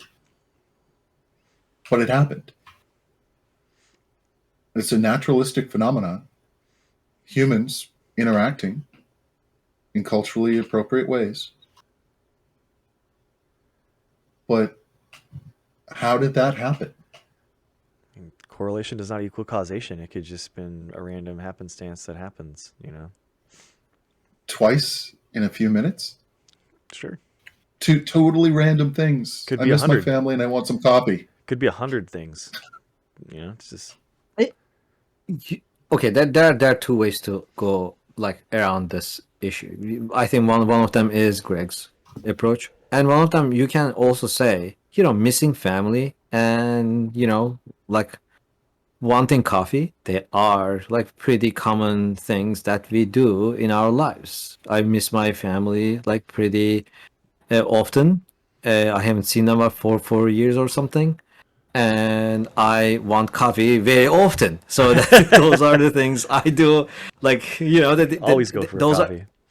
Yeah. So we can say that, and then we can say, okay, this is completely natural phenomenon that person is sensing what you're thinking, and we don't have an explanation. I think that's completely fine that we don't have an explanation for now, because we don't have an explanation for a lot of things in the brain. We don't know a lot of things. So I wouldn't say that's supernatural. It's still natural, but we don't know. Yeah. I mean, it could have even been simpler. It could have been a perceptive thing. Maybe you were wearing a particularly sad look on your face that day, and he made a couple of logical assumptions. Like Evo said, these things are generally common, but it could have all been precipitated by a certain expression you happen to be wearing while sitting there with him, and that is pretty natural as it gets. You're just sitting there making facial expressions. That's a biological thing that's happening, chemical reactions. I mean, if it was like a number, how would this be? You could design an experiment, right, where it's like this very precise number, with in the thousands and stuff like that, and if they were able to perceive, what that number is through, you can have multiple people, multiple combinations of people. I don't think that it would be able to be reproduced in that way. Right. I need to leave. Who is the Vienna Circle? At least in my understanding, there were an international group of philosophers that were sort of starting to convene around the time where Nazi Germany was starting to rise to prominence, and I think that actually forced them all to emigrate and kind of disband the circle. But it sounded like, from what I could parse, they were prominent because they were trying to, I don't know if it redefine is the right word, but they were arriving at some sort of philosophical understanding of science in the world that wasn't really commonly accepted. And they were taking a position that was I think particularly squirrely or hard to defend, if I remember correctly. So that, at least from what I could get out of that reading, that's kind of why they were a contemporary thing that was kind of hot at the time, because they were making claims that didn't necessarily agree with current thinking, if that makes sense. Yeah. The Vienna Circle were a group of philosophers interested in the foundations of science, basically, and how could we justify our scientific practices. And they believed that it was possible to do this purely logically, right? Whether it be through deduction or induction, mostly deduction, and to get to it through a very reductionist approach, to slice things into smaller and smaller pieces, right? Which may seem reminiscent of some of the things that you all do, right? You know, you get down to genes and different chemicals and interactions, and you know, there's not just whole organisms. You know, you reduce things down to very small levels, very small, fine units. And what they tried to do was do that on a philosophical level with logic and in relation to science. So how could you deduce things to whatever degree to reach that foundation of science? And what they ended up finding was there's no such foundation, right? That you can't get there logically. You can't get there through pure philosophy. Go ahead. Okay, that makes more sense. And they made a valiant attempt, but they failed spectacularly, because what they were looking for was something called simples, right? These simple building blocks of logic that if you put them all together, you could construct, a really rigorous and what's the word? Resilient form of science that would apply everywhere to all things. And they ultimately failed at doing so. They couldn't do it. And Popper was not happy with that. He was not happy that they failed, because he felt that there needed to be something to be able, more than just, well, we're all just, on a bed of quicksand and just, struggling our way through this as best we can, with whatever, potential hard surface that we can grasp onto. But it's all just in flux. There's no firmament to it. And that's what prompted Popper to offer up his theories for science and scientific research and all of that stuff, which we'll talk, in much more detail next week. But these guys, the things that people should kind of take away from the Vienna Circle is that they were philosophers. They were referred to as logical positivists. So if you hear in discourse things about positivism and reductionism and things of that type, it stems from their practice, their attempt at doing this type of thing. And for a lot of people in the social sciences, the term reductionism and what's the other one I just used? Logical. Oh, positivism. Positivism, yeah.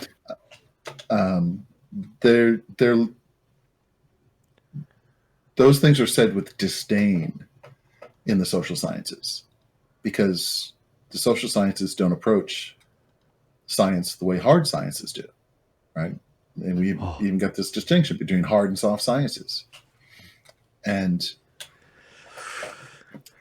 so the logical positivists failed ultimately because they were trying to take a language game that is built through social consensus and structure it in such a way that it was something that they called reality. And language isn't consistent. It always changes. And I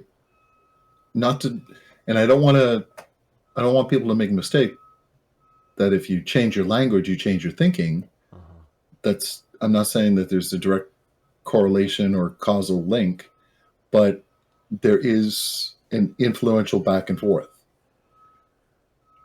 That if you approach things in this way and you say things this way, that's the way you're going to continue to think and the way you're going to continue to approach things.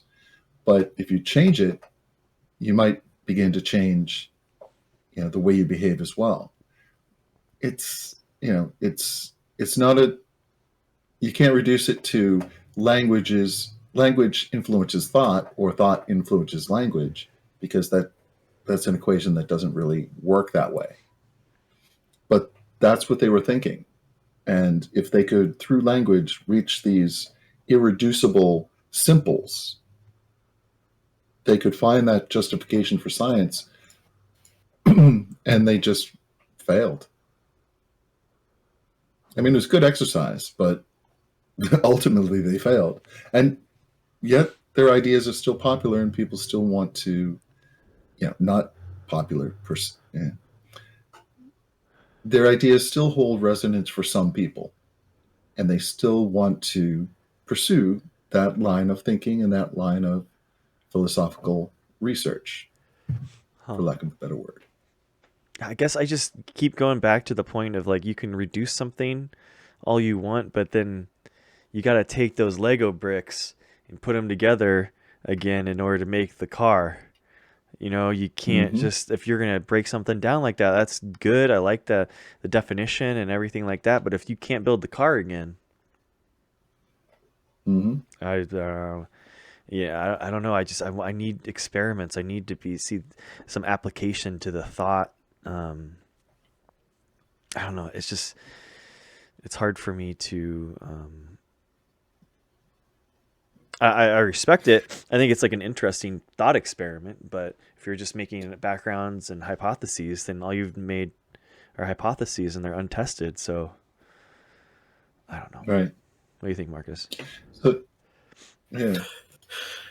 Yeah, I mean, I kind of agree with you in the sense that, like, you want to see evidence. If we're entertaining that whole thought about, finding the smallest building block of logic or the world around us and then trying to reassemble all of them to create what we already have in front of us, like, I would need some proof that they exist. Like, show me that the building blocks are there and that I can assemble them the way you think they can be assembled. And it doesn't sound like they ever got to that point.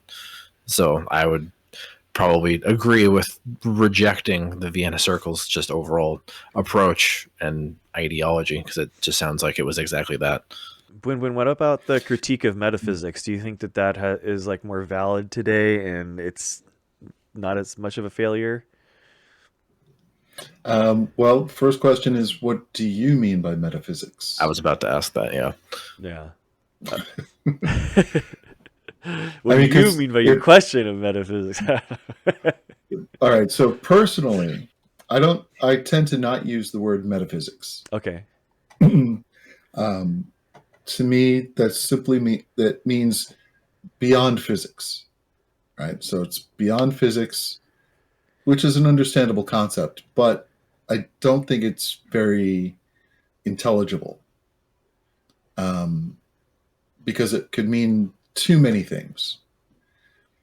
And in philosophy, metaphysics is one thing, but it's all part of something called ontology. And ontology is what we would call the theory of being. Okay. All right. So you can think of the theory of being in two different ways. One is you can think about what exists, right? What is, what be, right? What exists in the world. And if you could point to any number of things and point them out and say that exists and this other thing exists. And, it could be something as simple as a rock or something as complex as a biology system. You can also think of ontology in terms of what does it mean to be, right? So you can think about it from a human perspective of what does it mean for you to be? And this is one of the things that Heidegger talked about a lot, is that, man is the only animal for whom their being is an issue. Right? The fact that we exist is an issue for us. Why do we exist? How do we exist? This is an issue for humans, but it doesn't seem to be for any other species. So this makes us a little bit unique in the sense that, the issue of our own being, our own existence, is an issue for us. And it has impacts on us, the existential dread and how we, fear dying and, all kinds of other things that give rise to a whole bunch of other things. So when you talk about ontology, I think of it in those two different ways, what is and what does it mean to be? And if you talk about what is, what you end up having to do is express that through language. And we've developed a variety of categories of things in order to help us kind of culturally come to a consensus about what this means generally. So the interesting part about it is that those systems of categories that are held in cognition and expressed through language are always being redefined, regrouped, restructured, sliced up in even finer pieces, brought together in different configurations. So when you talk about ontology, you're talking from, I guess, my perspective, it's like the configuration of reality per person. Huh. Is that like the I think So therefore I am kind of thing? No, because Descartes, he put thinking before being, Ah. right? And that was his mistake, I think. And this is what Heidegger and a number of other existentialists and postmodernists of various sorts have also complained about, is that Descartes' big mistake was putting thinking before being. He doubted himself so much that the only thing he couldn't doubt was that he was thinking. It's like, well, in order for you to think, you need to be. You need a body for being. You can't think without a brain and a body, Well, right? And they're integral. They're part of they're one thing. maybe not though. That's like kind of the cool thing with this. I mean, have you heard of the Singularity with futurism? I think it's Ray Kurzweil. Have you heard of this? Oh yeah. So I mean, if you're I'm not a big fan. okay, interesting, because that would be my question, right? So singularity is when, like, if we're all just a series of ratio of neurotransmitters in our brain, then therefore we could replicate that neurotransmitter ratio somehow in a computer, and therefore we would somehow be able to be like uploaded into the computer system, and then that would be like the singularity moment where, that kind of thing. So would those, if you thought in that singularity, would you be, or would there just... Would you be as part of a singularity? Would I be? If I thought, Would anyone be? if my uploaded brain thought, would I be? Would you retain Would it? I be? Would you retain a unique identity if you were uploaded to a singularity? Mm-hmm. Not a single, not me, but I would think that I would be there. My brain and how I thought. How? Because that would be my neurotransmitters doing the work. I'm all I know as a human is that I am a collection of neurotransmitter ratios in my person. And you know this doing hallucinogen drugs and all that kind of stuff, because your ratio of neurotransmitters can change wildly, and your perception of reality can be, basically a glass jar that's thrown on the ground and shattered into pieces. It really, really simply. Yeah, I mean, but I guess my question is, how,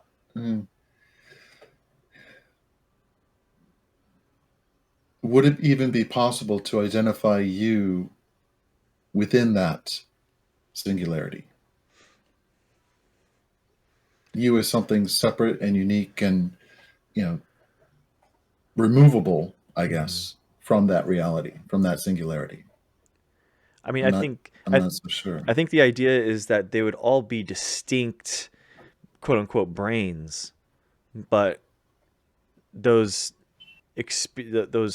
avatars, let's say, those avatars of ourselves would be different and distinct from one another, but they would respond similar to how I'm responding now, because my neurotransmitters are the same. Well, I mean, isn't that what we have now? Yeah, and that's what I'm saying. Therefore, if that avatar is thinking, therefore, is it?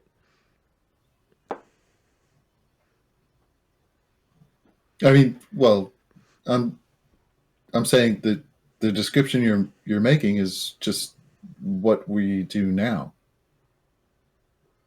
So I'm not seeing how it's different from.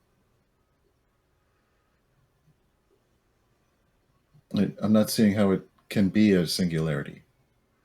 Well, the singularity is like the me being uploaded into the computer. It's the singularity moment is the merging of my biological state with the infinite archivability of a computer, and uploading that into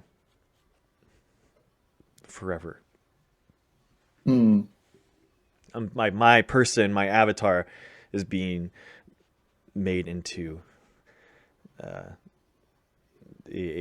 mesh with the computer. Okay, I mean, that's a rabbit hole. Like, how do you know your avatar is like a one-to-one recreation of the person? Like, well, is the avatar even good enough? Because it's just a ratio of neurotransmitters in your brain that's creating who you are right now. Is that how you define personhood? Is neurotransmitters? It has to be, right? Because we don't have any souls. We don't have anything else. Well, I mean, what about our other organ systems? Like, you can't be a series of neurotransmitters without a heart. Like, you got to pump blood through everything to get neurons working, right? Get them the nutrients they need to fire. Okay. Hey, you're not a person without your ass. No. That's a great point, Marcus. And you know what? As a microbiologist, I'm gonna throw in my microbiome, because we know about the gut-brain connection. That's a great point, Marcus. I love that. Thank you. You're speaking my. Thank you. So throwing that in there now. Okay, so neurotransmitter ratios, microbiomes, everything replicated, the exact same. Because I mean, the good point is that there are ways that people change, like for example, like a cancer or something that grows in their brain, and then they just distinctly change, and people are like, what's wrong with this guy? He becomes like a murderer, or does things that are crazy not like them. And then sure enough, after they go on a murdering spree, there was a radio lab on this, they did a brain dissection, and sure enough, the guy had a huge brain, cancer of the brain, and it just ate a huge golf ball size out of his frontal lobe, and he changed completely. I think to Marcus's point, like I think Marcus, I'm here to support your argument here. Okay. So like to Marcus's point, I think the things that make a person is also includes the experience, right? Like the experience at the time. I'm not talking about the past experience that you gathered, but like being able to talk like this and feeling my lips move, or just when I put my hand down, I feeling the table and everything, the feeling the room around me makes an experience and defines, like, to a point, part of my behavior. Okay, and then so as how do you experience the world? How is do it I translated biologically to you? So it's like it I think it's all the collective translation, right? Like your heart should be pumping some kind of blood, but it cannot be too much, because if it's too much, that will change your experience of the world. And the same goes with like almost like everything. Like your brain translates them to who you are, but then it's like it's is it just a translation that we are looking at, but it's or all the things that are coming to the translator, right? Like the brain is the translator of the experience for sure, but then you are collecting so much information, and you are the collective thing that is from that information. I don't know.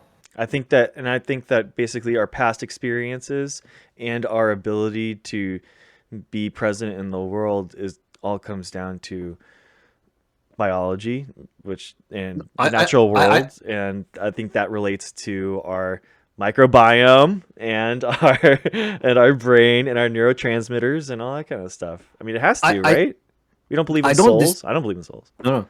I don't disagree with you. I'm not presenting a dualist argument. Okay. I'm saying that this is completely materialist at its core. Mm-hmm. But what I'm saying is, like, it's not just the brain. Okay. Like, without my hands, I'm a different person. Are you though? What? Yeah. If you could use if you had your limbs chopped off, you would be a completely different person. I would be a completely different person. That's just normal. My experience with, like, my interaction with the world changes. That will change me in a drastic way. Okay, I guess I can understand that. Okay, but your neurotransmitters and your brain and your connection with your limbs and your nerves and all that kind of stuff would change. But yeah, Sure. but that's the translation part. Yeah, and that's my point. So brain is a translator. I definitely agree with you. It translates the experience to what you feel, maybe. Yeah. But it's like the experience also is important. So I'm assuming I just jumped into the discussion in the middle. Yeah, we're talking about the singularity idea. Yeah, I mean, it's difficult to try and, like, replicate the entirety of a biological existence, even if we are simply this Cartesian additive mess of all of our biological components.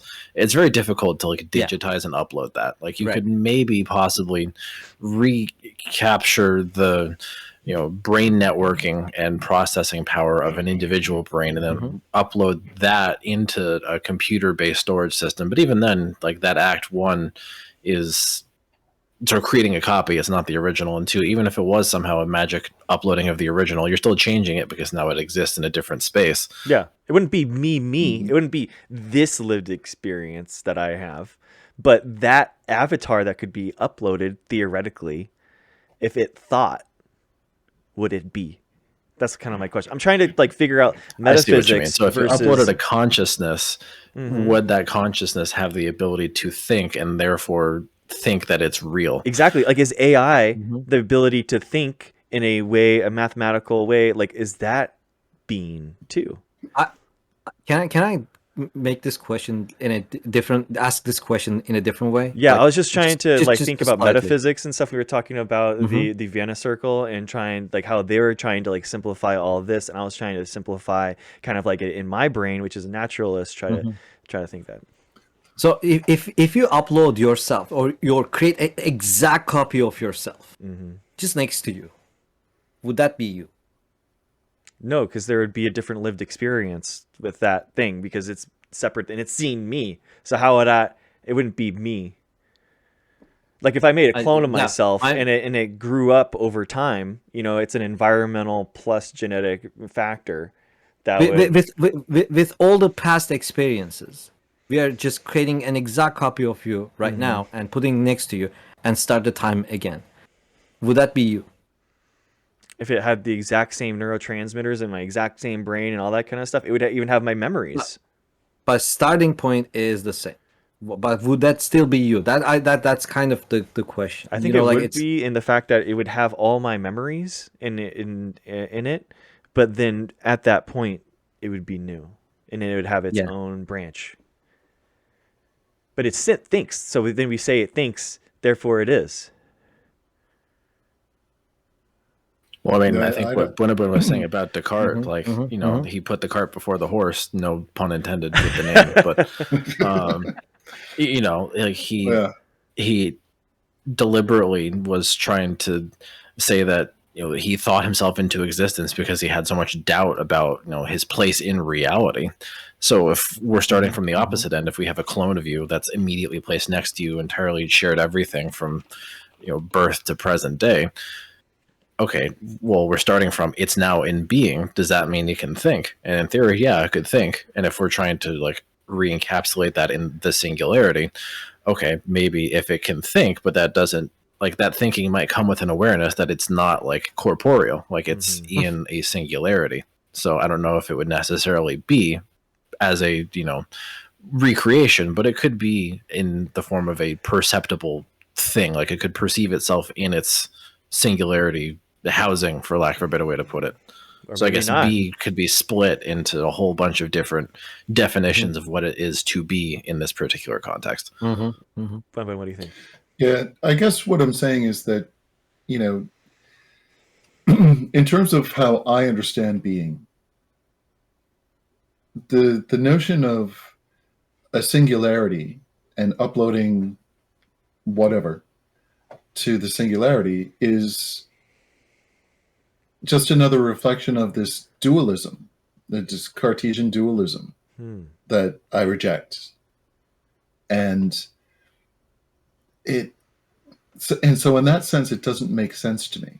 And, you know, and I think about, you know, how do you know that being is, you know, prior to thinking?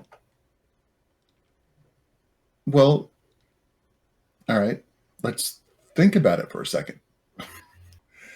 Have you ever not been in the world? I think so.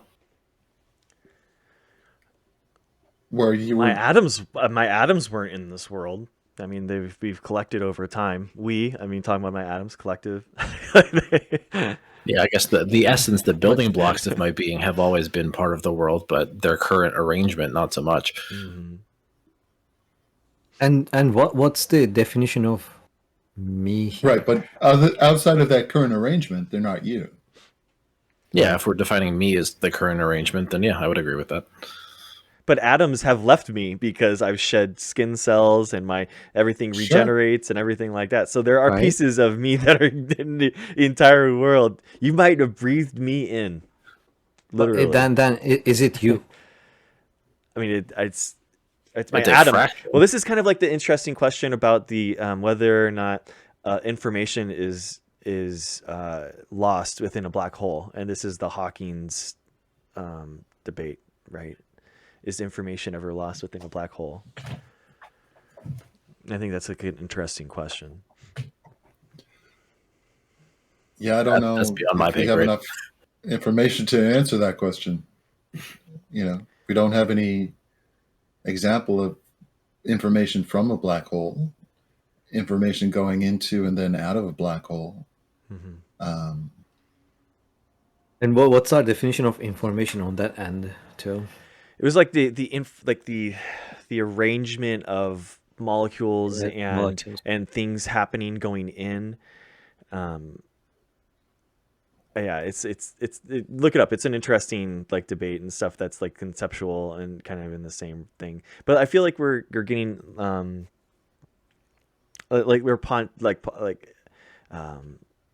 interested in more like an applied thing here, because it's like the singularity. It could be, it could be, it could be kind of thing. I wonder, like, what about like AI or something like that, where it's like, is thinking defined and only uh, able to happen within humans? Well, I mean, what is thinking?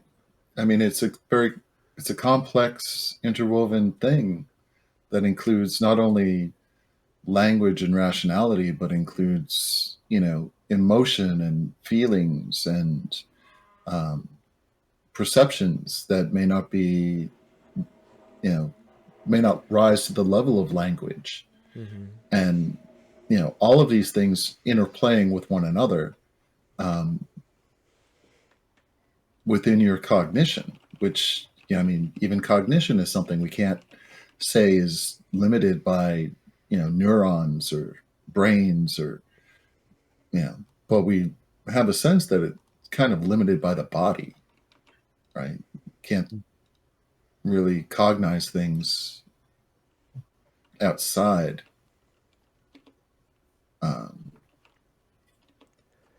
Or you can't engage in cognition outside of yourself. That's what I should say, right? Mhm. So you're essential to your own cognitions.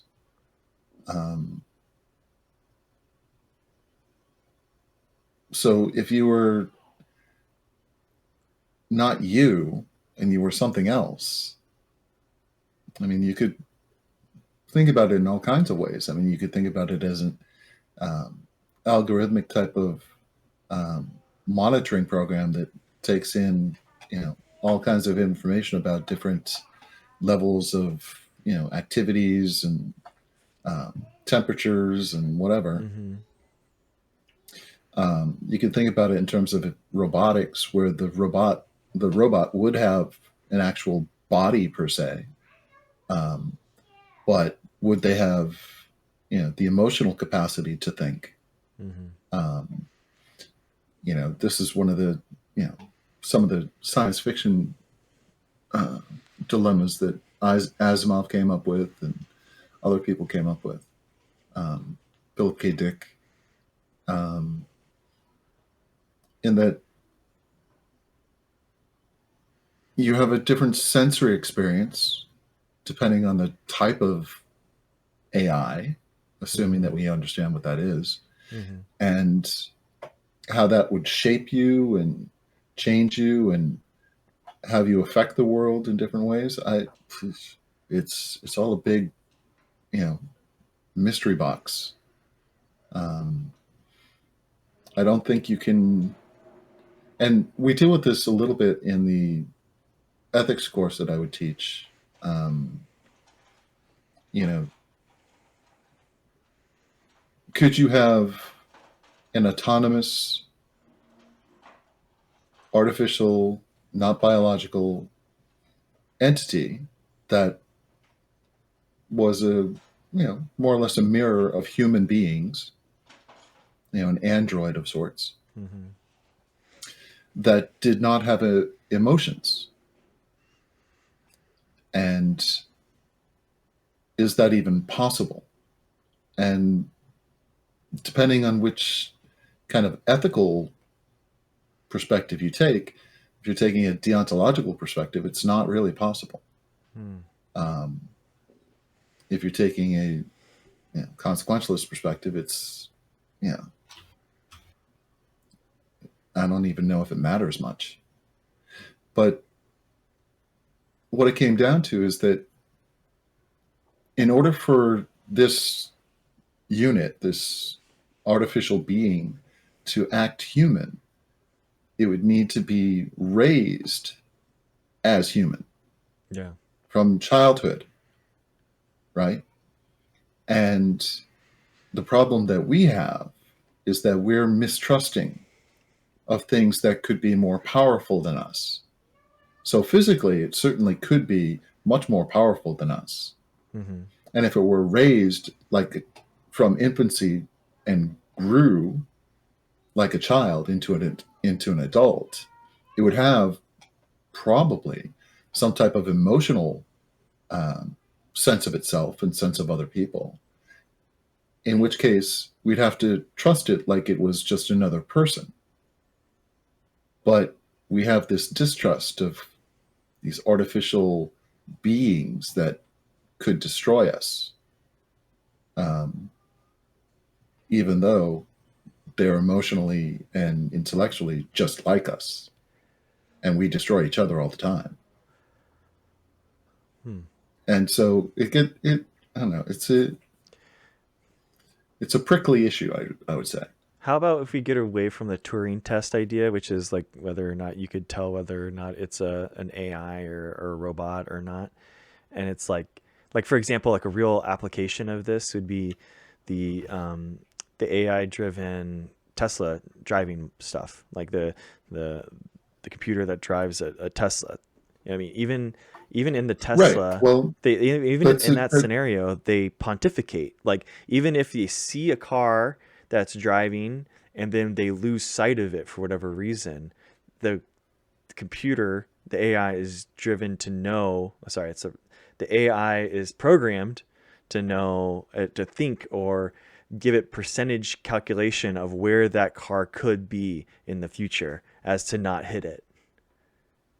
So it's pontificating. Yeah, sure. But there'll be cases where, even if it could avoid the accident, there will be some cases where it will not be able to. Mm-hmm. And it will have to make a decision as to how it engages the accident and what types of, minimization of harm, if that's the ethic you're going for, would result in that. Or are they, who's their primary responsibility to? The person who's sitting in the seat in the car, or the other person who they're going to hit? All of these types of decisions are complex decisions that we make instantaneously, and we're forgiving of any mistakes that people make while making those decisions.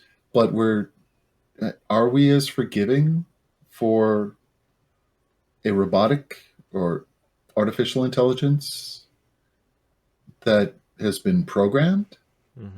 And how have they been programmed? Who's the programmer? Is the programmer somebody who prefers, a virtue ethics way of dealing with life, or a deontological way of dealing with life? I mean, that's going to have an impact as to whether, excuse me, as to whether, the artificial intelligence in the car kills an innocent child on the side of the road because they're trying to avoid an accident that would cause greater harm. It's, or an older person. They had to choose. Whoever they choose to sacrifice. Whether it be the person in the car itself, versus, that child who's just stepped off the curb into the crosswalk. But if they don't swerve to avoid that child, then the child's going to be hit. If they do swerve, then that's going to cause an accident that's going to cause the driver of the car to, be hospitalized and maybe die. I mean, it's a hard problem to think through, and the problem I have with engineers is that they think they can do these types of things, and they can't. It's just not possible yet. I don't know if it ever will be. But they made the same prediction back in the 1950s when they started on this project with artificial intelligence and building one. And they were all, puffed up about themselves and thought, you philosophers, you've had 2,000 years to think about this, and we already know this stuff. We got it. We can do this. Yeah. And they started doing it, and they immediately started down the Cartesian path. And they hit the empiricist wall, and then they hit the idealist wall. And then they hit the existentialist wall. And every single school of philosophy that has evolved over the centuries, they've gone through and reproduced it only to find out that they didn't know what they were talking about in the first place. And the So philosophers have already moved on beyond existentialism. So, they're not even at that point yet.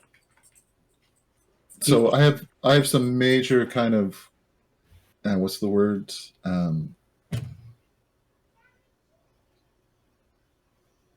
Low expectations of any of that type of thing coming to fruition. I mean, it's fun to think about, but if it's realistic in any way, not so much. how about we think about something like, in terms of the artificial intelligence kind of stuff? How about this is completely theoretical. We don't have anything like this, but we created an algorithm that can really learn from scratch. Machine learning, Like, right? not machine learning. Machine learning, you teach something to the machine learning, and it does it does the job that you assign it to, and makes it like comes to a decision. It's just a statistical way of approaching a problem. I'm not talking about a machine learning. I'm talking about a learning or algorithm, like a human learning system that can really learn, and from those learned experiences and stuff can make decisions. If we could create that kind of an algorithm, what would be our response to that? We would like to complete the Buen's question. Would we be really forgiving to that kind of an algorithm, which learns like a child and becomes an algorithm that can make decisions like a human and drives your car? And edits videos. If you could throw that in there, please. Edit YouTube videos. Really nice. Yeah. I mean, I think that goes back to what Bueno was saying about, who's doing the programming, or, how these things come into fruition in the first place. Because, machine learning doesn't, any self-teaching computer code doesn't just, spontaneously appear from nothing. It has to be created by somebody. It could, though. It could. The AI could make its own AI. Well, but who made the first AI? It doesn't matter. That's the thing, is that it's all... I don't know. I don't know if that would matter. I don't know. Well, I mean, computers are a construct of humanity. Like, computers would not exist without us. So it's almost like immigration then. If you're just immigrating to the US, you cannot become a president, but your child can become a president. So Dude. the first generation of AI, we won't consider them as any kind of person, or since we are giving some kind of being. And second generation of AIs that's created by the AI, we will consider them like a beings. I don't know, that doesn't make any sense to me. Yeah, but I mean, sure, okay, first or second generation, I don't think it really matters, without having some sort of idea or representation of what philosophy AI is going to adopt. In the case of first generation, it's whoever programmed it, and the second generation would be whatever it spontaneously derives from its parents, plus whatever it's able to perceive of the world. I mean, if AI would simply view it as the most efficient to act in a deontological fashion and just, obey a set of rules, or if it becomes more complicated than that, there's so many possibilities. It almost seems like impossible for us to comprehend all of them without it starting to unfold around us. There's a really cool Star Trek episode about this, about data, there's a kid that's made from data, and whether or not data actually has rights as a father to the child, or if it's the Federation's child. I think it's really interesting. I mean, once the mutations come, I think about this in an evolutionary point, where if you have data making the child and then a bunch of changes made to it, then it's that's a novel thing. That's an invention, or a new a remix, I guess. I don't know, but it's its own. I don't know. It's hard. I don't know how It's much. its own being. I mean, from the separate, like in the Data's example on the Star Trek episode, then yeah. I mean, obviously, right? Because it's a separate thing. It's a separate being with new memories, new ideas. Yeah. And so all of this that we're talking about is based in our preference for a naturalistic worldview, right? But what we're talking about isn't a naturalistic thing. True. It's a socially constructed legal thing. True. And there's a lot of steps to go to get from one to the other. How do you guys feel about then, like thinking? What is there? But the question, the interesting question is like consciousness. I think with the natural tie-in, right? It's like, right. What is consciousness? Yeah, I mean, the idea is like, if humans are conscious and nothing else is, then like during our evolution, at what stage did we grow consciousness, and how would that not be one step further and further? So I kind of I have a feeling that. And go ahead. It kind of goes back to what I was saying with Heidegger, that humans are the only species in which their existence is an issue for them. What if all these other species are conscious? They just don't give a fuck, right? Cockroaches are And just we're better able. We're the only ones who are concerned about it, so we get wrapped up in it, create these technologies like language to kind of deal with it, and it becomes even more complex. Cockroaches can just handle their shit better, man. We don't. Exactly. Exactly. You know? But, all right. So, let's see. It's almost 7:00. Let's kind of wrap this up. And what do we think? I'll ask the last question there. What are the general lessons to be learned from the history and practice of science thus far in our discussions? I mean, at least for me, sort of the notion that, we imply induction quite frequently and have over sort of the historical context of how sort of the philosophy of science and scientific thinking has developed over the centuries. And of course, that comes with its own set of issues, and these are issues that we obviously have to reconcile and be aware of as we go about continuing to do science in present day and in the future. So that way we're sort of going in with a greater perception of the things that could alter our thinking and could, how our thinking comes off to others. Mm-hmm.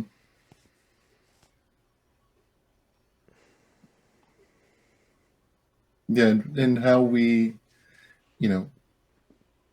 we're immersed in this worldview that's more or less naturalistic and has a certain foundation and set of assumptions that go along with it that we just incorporate into our way of seeing things. And if something were suddenly to come along and change all of that, the entire foundation of our understanding might crumble, might change significantly. Yeah. And how are we as scientists prepared to deal with that? And we'll get to that kind of question when we start, after we kind of get through Popper and Kuhn in the next couple of weeks. When we get to Lakatos and Feyerabend, we'll start dealing with that type of question. Dude, I haven't heard any of those names before. That's awesome. I'm so excited. And yeah, so it's what we're doing is a very human thing through science. And it's a lot more than just, this technical practice or technical way of doing things or seeing things. It's a very human way of doing things. And I think by the end of this, we'll see that that's even more true than we probably think right now. Yeah, I mean, I've All learned right. like I love the idea of like using induction and deductive reasoning constantly in science. I was trying to explain to someone like a negative control this week, and it was really hard for. It took, man, it was like an hour me trying to explain to them like what a negative control is, and I'm like, no, you want all these things but this thing to have this outcome. And now I see how, especially now with like the deductive reasoning, how it's interesting. Like I can see how we're basing our hypotheses on inductive reasoning and then using deductive reasoning to help clarify some of that. I think that was really cool. So thank you for that. Mhm. Yeah, I also think, you know, with the like in our discussions we have been talking about this. This is the science, you know, as a naturalist activity. Like I think we as humans try to explain what we see around us, and what we see around us is not enough because we just want to know more about it and do, like, you know, better about it or something. We're just curious. So that curiosity brings us to the point that we are trying to develop the methods in the best way possible to be able to explain the world. Like, so our discussions are actually about like finding, you know, a better ground of explaining the natural, like, occurrences of things, natural phenomena around us. So it's like yeah, I think it's really uh it's really interesting to think about this as like the like for me the discussion around the knowledge was very interesting because the way I see it is different than the way, you know, other people see it, and it's kind of interesting. Yeah. Mhm. Yeah, I still want to understand what you mean by knowledge. I see. For me, it seems as if that you think of knowledge as something out there, separate from, you know, that exists apart from. And I think I just want to understand that better at some point. Yeah, we can discuss more, you know, if like when the time comes, like maybe, you know, next week or sometime. But it's like I think about the knowledge as, you know, we can define it in different words too. Like I think it might be just the wording thing, but to me the knowledge is the thing that is the so there is something that's happening out there, right?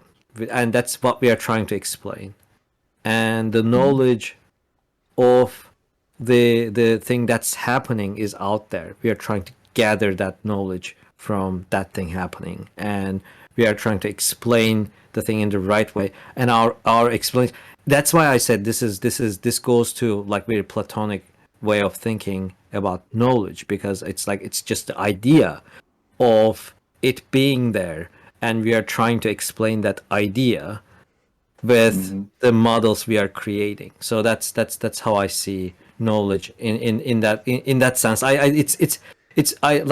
would say that's definitely a very Platonic way of thinking. Yeah, Yeah. that makes more sense, or helps me understand better, I should say. Um, all right. All right. So next week, let me take a look at what we got here. Next week, we'll be talking about falsification of it, falsificationism, which is the line of thought put forth by Karl Popper, one of the major figures in the philosophy of science of the last century. Here are a few of the questions that they'll be going over as they're reading. You know, what is Popper's critique of pseudoscience? Why and how does he distinguish it from science? What implications does confirmation have for science? How did Popper view confirming evidence for scientific theory? What are the three defenses of the problem of induction? What are the problems with falsificationism? What are problematic statements, existential statements, unfalsifiable scientific principles, hypotheses of natural selection? Can falsification itself be falsified? Can Popper account for our expectations of the future? Do we sometimes ignore falsification? And what are the conclusions we can draw from Popper's efforts? And there's a whole bunch of other questions that aren't related to this reading, but if you read Popper's own work, The Logic of Scientific Discovery, he has a lot of things to say. And those won't be required questions. They'll just be challenge questions if you want to tackle them. But yeah, this forms the basis for what a lot of people understand as science. He has basically laid the groundwork for a lot of people, and a lot of people, especially if they're not familiar with science or, scientific practice or philosophy, and the questions that philosophy brings to the practice of science, people's normal kind of conceptualization of science is Popperian. Huh. So I'm really excited about delving into that next week. I'm really excited because I was talking to this one person. I talked to a lot of weird people, but this one person was like saying like, oh, he discounts all of science because all experiments now are just unfalsifiable. And I like looked it up and I didn't understand, what they were talking about. And I'm excited to learn more about this idea and Popper and everything. So this is really cool. So thank you. All right. Mm-hmm. All right. Well, thank you for being here. I was wondering, the book that we're reading, the Ladyman book, there's passages of dialogue that I thought were really good at uncovering or revealing some of the questions and antagonisms that we have in our culture around science. And you read it last week with Professor Q, Marcus. I'm wondering if we could reread those sections and reread or read all of them continuously into the Popper section at the beginning of next week. So, sounds good to me. I think that'll give us all a good frame for what we're about to discuss. Cool. All right. Excellent. Well, thank you, gentlemen. Awesome. I appreciate you being here. Thank you so much. Thank you, guys. Yeah, this is really cool. Thanks for teaching a bunch of biologists how to think about science. Appreciate it. Right? Oops. Yeah. Yeah. Oops. Yeah. It's weird. That I don't know. I don't ever think I've sat in the same space as this many biologists at once. I know, that is a weird coincidence, I think. Correlation, causation. Are we the only ones that care about this stuff? Oh no. And this diversity of biologists too. It's true. It is hard to find a molecular biologist, a microbiologist, and an evolutionary biologist at the same room at the same time. That's very true. That's a good And point. we did it here, folks. We did it here. Yeah.